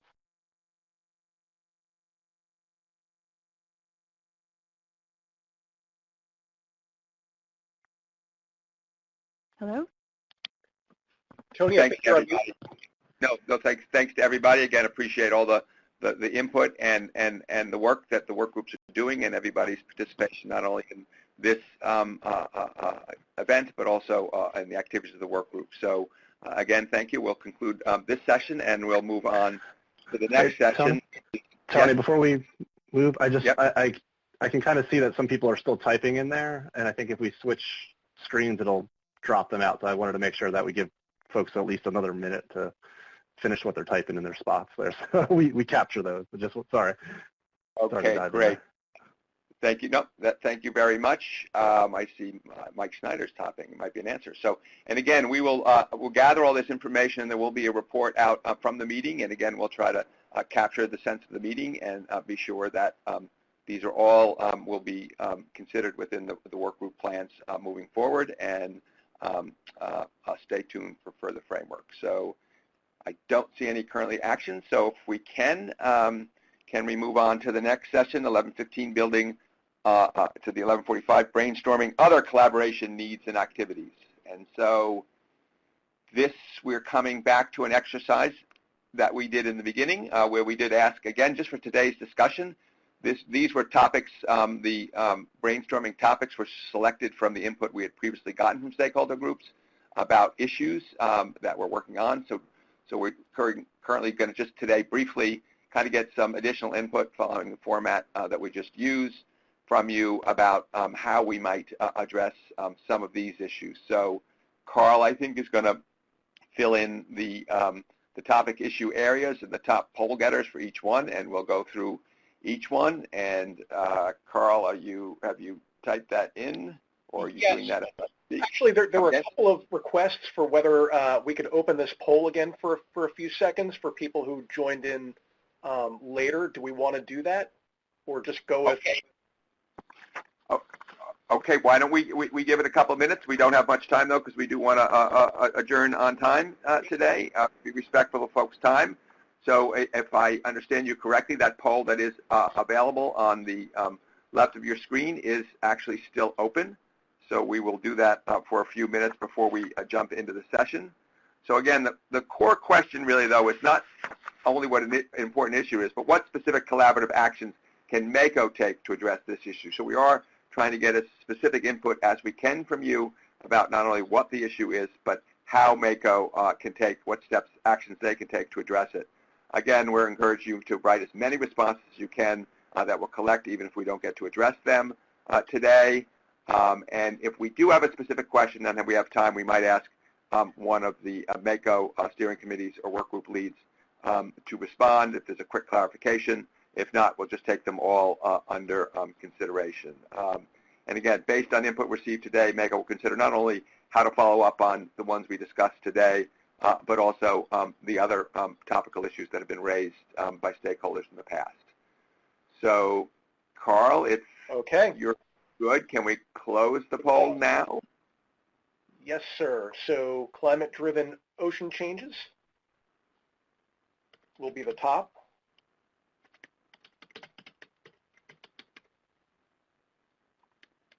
And we had a wonderful presentation on that today, so certainly got our minds thinking about that. So if you start thinking about Tony? that. Yes? Yes? Sorry to interrupt, but Carl, I think wasn't ocean habitats the top at 52%? Yeah, I was going to say that certainly would be the second one, but it did get a slightly higher one. Ocean habitats was 52, climate-driven was 51, and third was improved ocean health and health indicators. Okay.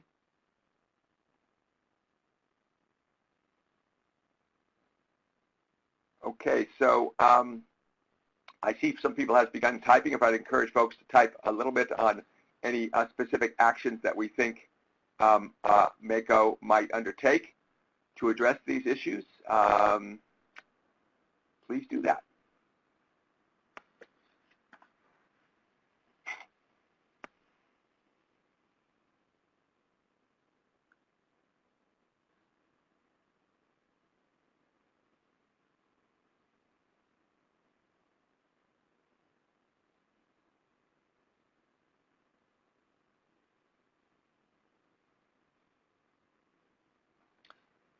Please, the folks who voted for these issues, hopefully you have some ideas for how we can actually help address them. That would be great.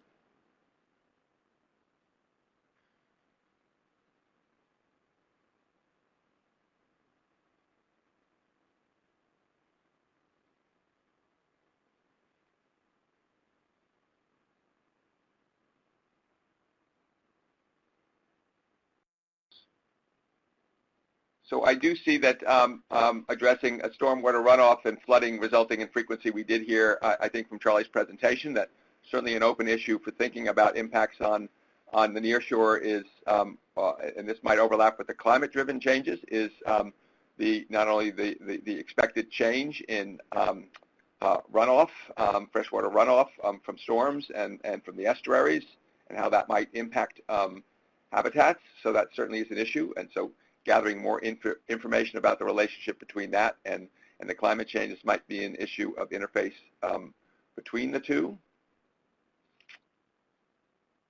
Does anybody on the steering committee have any thoughts or suggestions about the habitat comments that we're getting so far?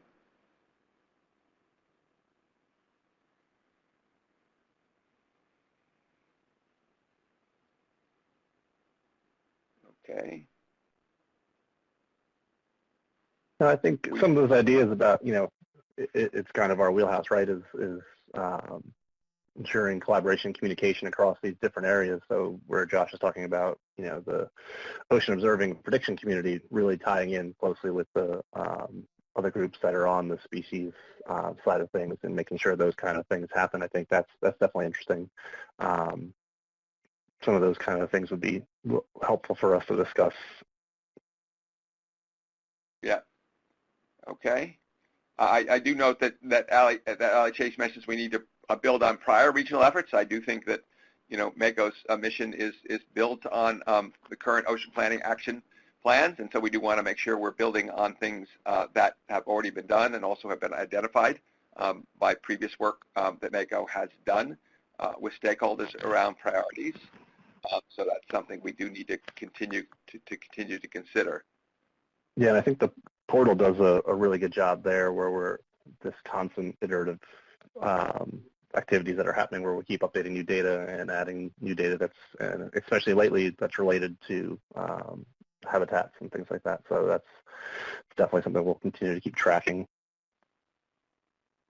Great. Thank you. Hey, Tony.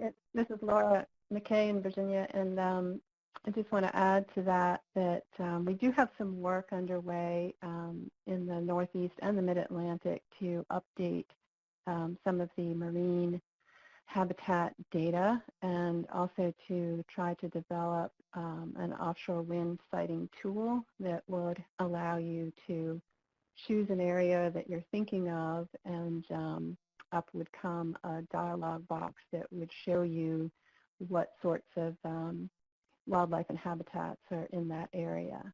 So stay tuned for some work along those lines in the next year or two.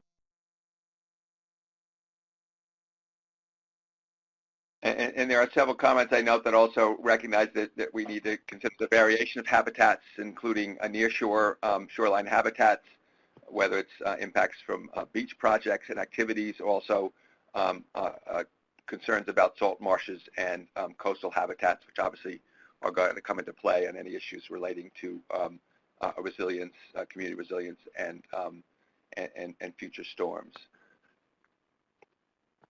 Great. Okay. So I think some stuff's showing up in the climate-driven ocean changes, where it's this communication issue about actually getting the science to folks so they understand it. I think some of that's happening a little bit in some of the MACAN work, at least on the acidification side of things, where we're kind of having, there's going to be some outreach work that's happening there so people can better understand these issues. So that probably highlights a need to kind of, how do we bring like the information that Charlie gave to us today and make sure that we're clearly articulating that and getting that to the most people out there as possible too. So. Great, thank you. I do think on those things we also need to ask ourselves who else is doing this and make sure we're not duplicating efforts. So really trying to figure out where the core focus for MACO is on some of these activities and how maybe we can just share and work with other partners to deliver information to our stakeholders and partners is something we need to keep in mind. Again, we have some suggestions of some additional resources. All right.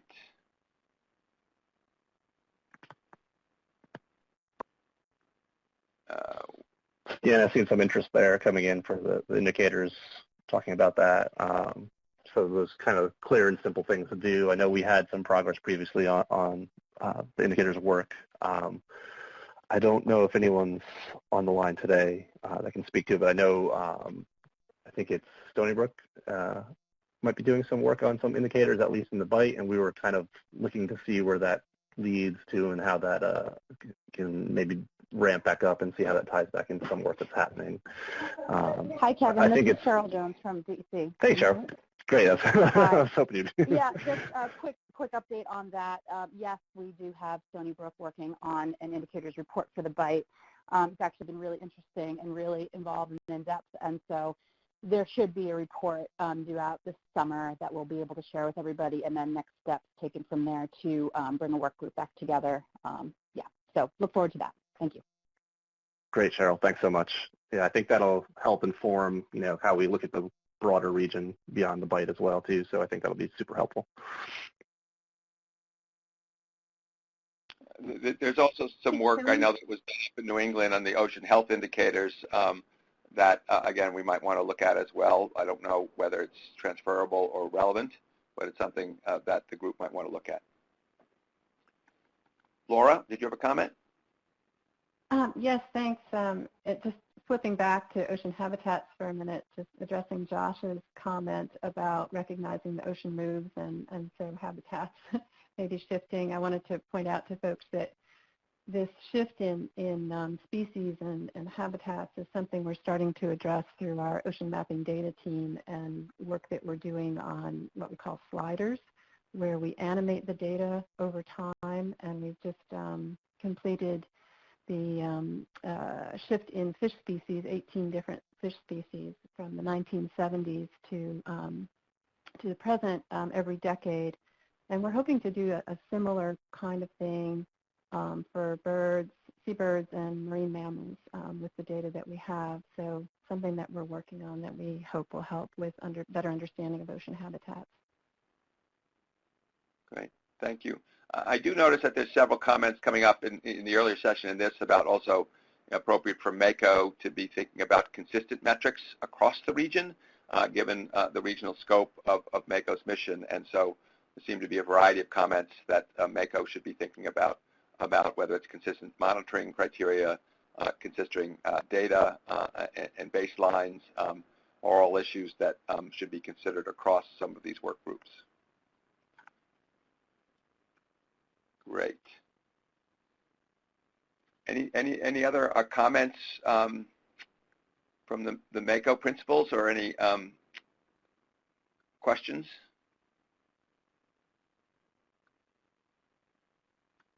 Okay.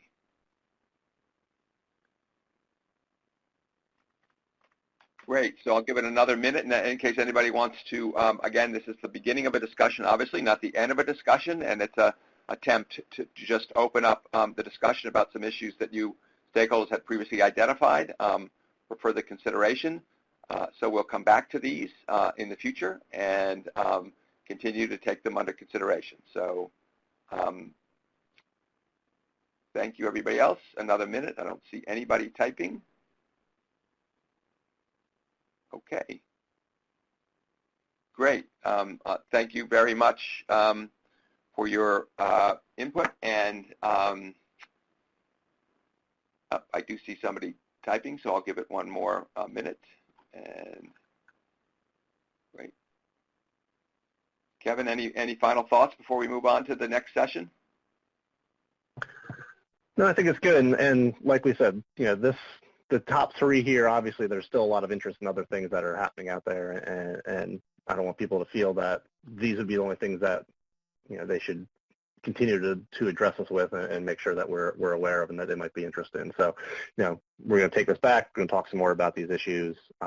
If there's other issues here that people want to elaborate on, always feel free to contact us, send us in that information. Like we were trying to hear, just make sure we can get folks having a discussion together. So, we look forward to hearing more from you guys as always, and we'll look forward to continue that process. Great. Okay. Okay, I think we'll move on to the next session, and we'll just thank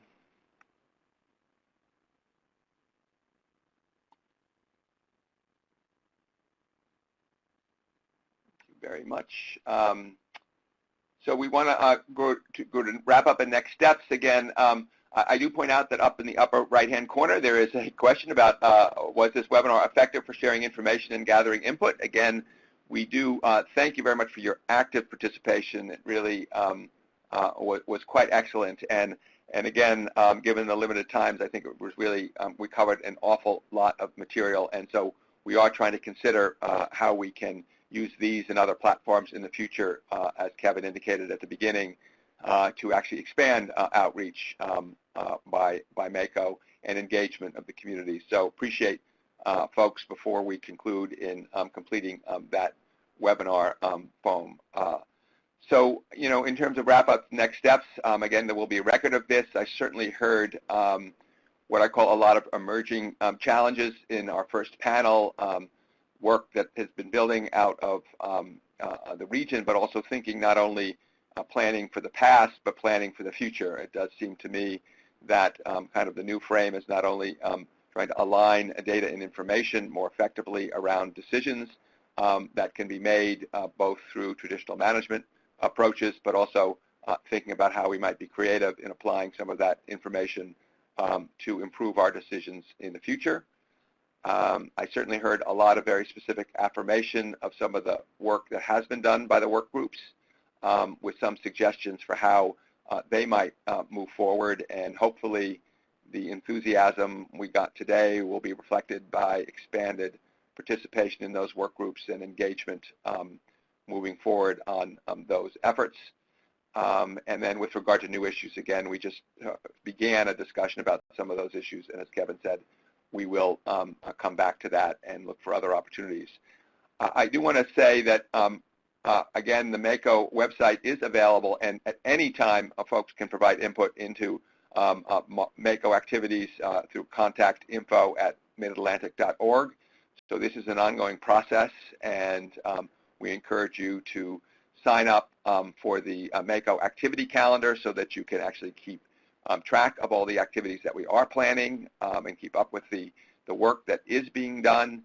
So please do visit the website and do sign up for that schedule and provide us input on an ongoing basis, and visit midatlanticocean.org for more details. I do want to highlight 3 activities that are currently planned, so hopefully you'll put them on your calendar. On May 28th, there is a MACAN webinar on NOAA's National and Mid-Atlantic Ocean Acidification Research Plan, and we got some input and a lot of interest on some of the research questions that are raised for the Mid-Atlantic and how important that is to the work of the ocean acidification work group. So hopefully you can join us, and we'll be sending out notices for the May 28th MACAN webinar. On June 9th, we have another webinar at 1 p.m. On Mid-Atlantic fish habitat is changing. We heard today about some enhancements to the Ocean Data Portal that are looking at some of the fish habitat issues. We had a lot of questions and suggestions for how we might consider that issue within the context of offshore wind and other issues. So hopefully you'll be able to join us on June 9th for the webinar on Mid-Atlantic fish habitat is changing. And again, as part of the ongoing outreach of the Marco Portal How Tuesday seminar series on June 12th at 2 p.m., and Jerry Barnes mentioned this, we'll be having a webinar on the U.S. Coast Guard's New Jersey Seacoast Delaware Port Access Route Study and proposed Cape Fear Port Access route study in anchorage areas. So again, hopefully you'll be able to participate in those activities.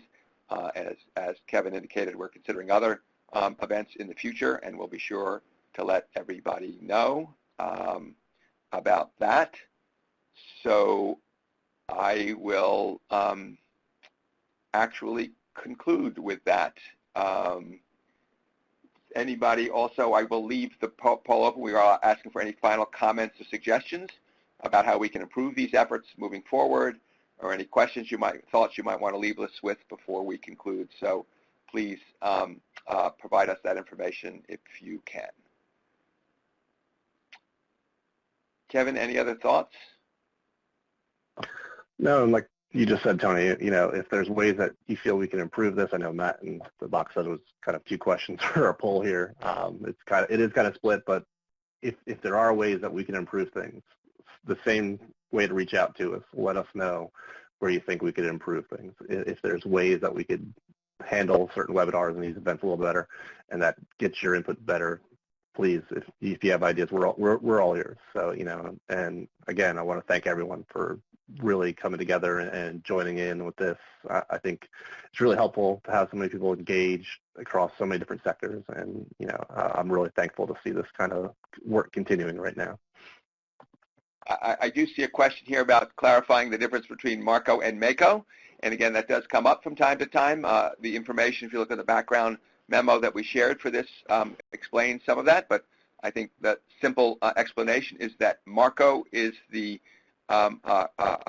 coalition of the states in the region, so that is a state-based organization, so it's the 5 states in the regions, and Mako is the joint federal-state collaboration. So in Mako, the steering committee is made up jointly of federal and state representatives, so that's the distinction.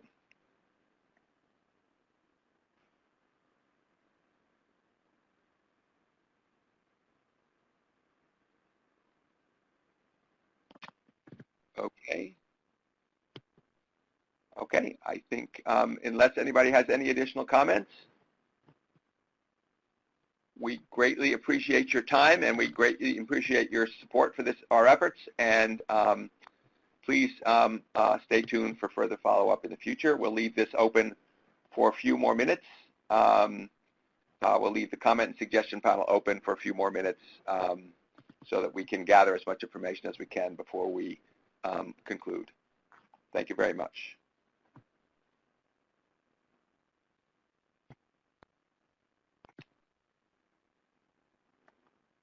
We will soon be posting information on the June 9th webinar to that question. Sorry, we had just finalized the date and time shortly before this for this event, so we will soon be posting that information and sharing it.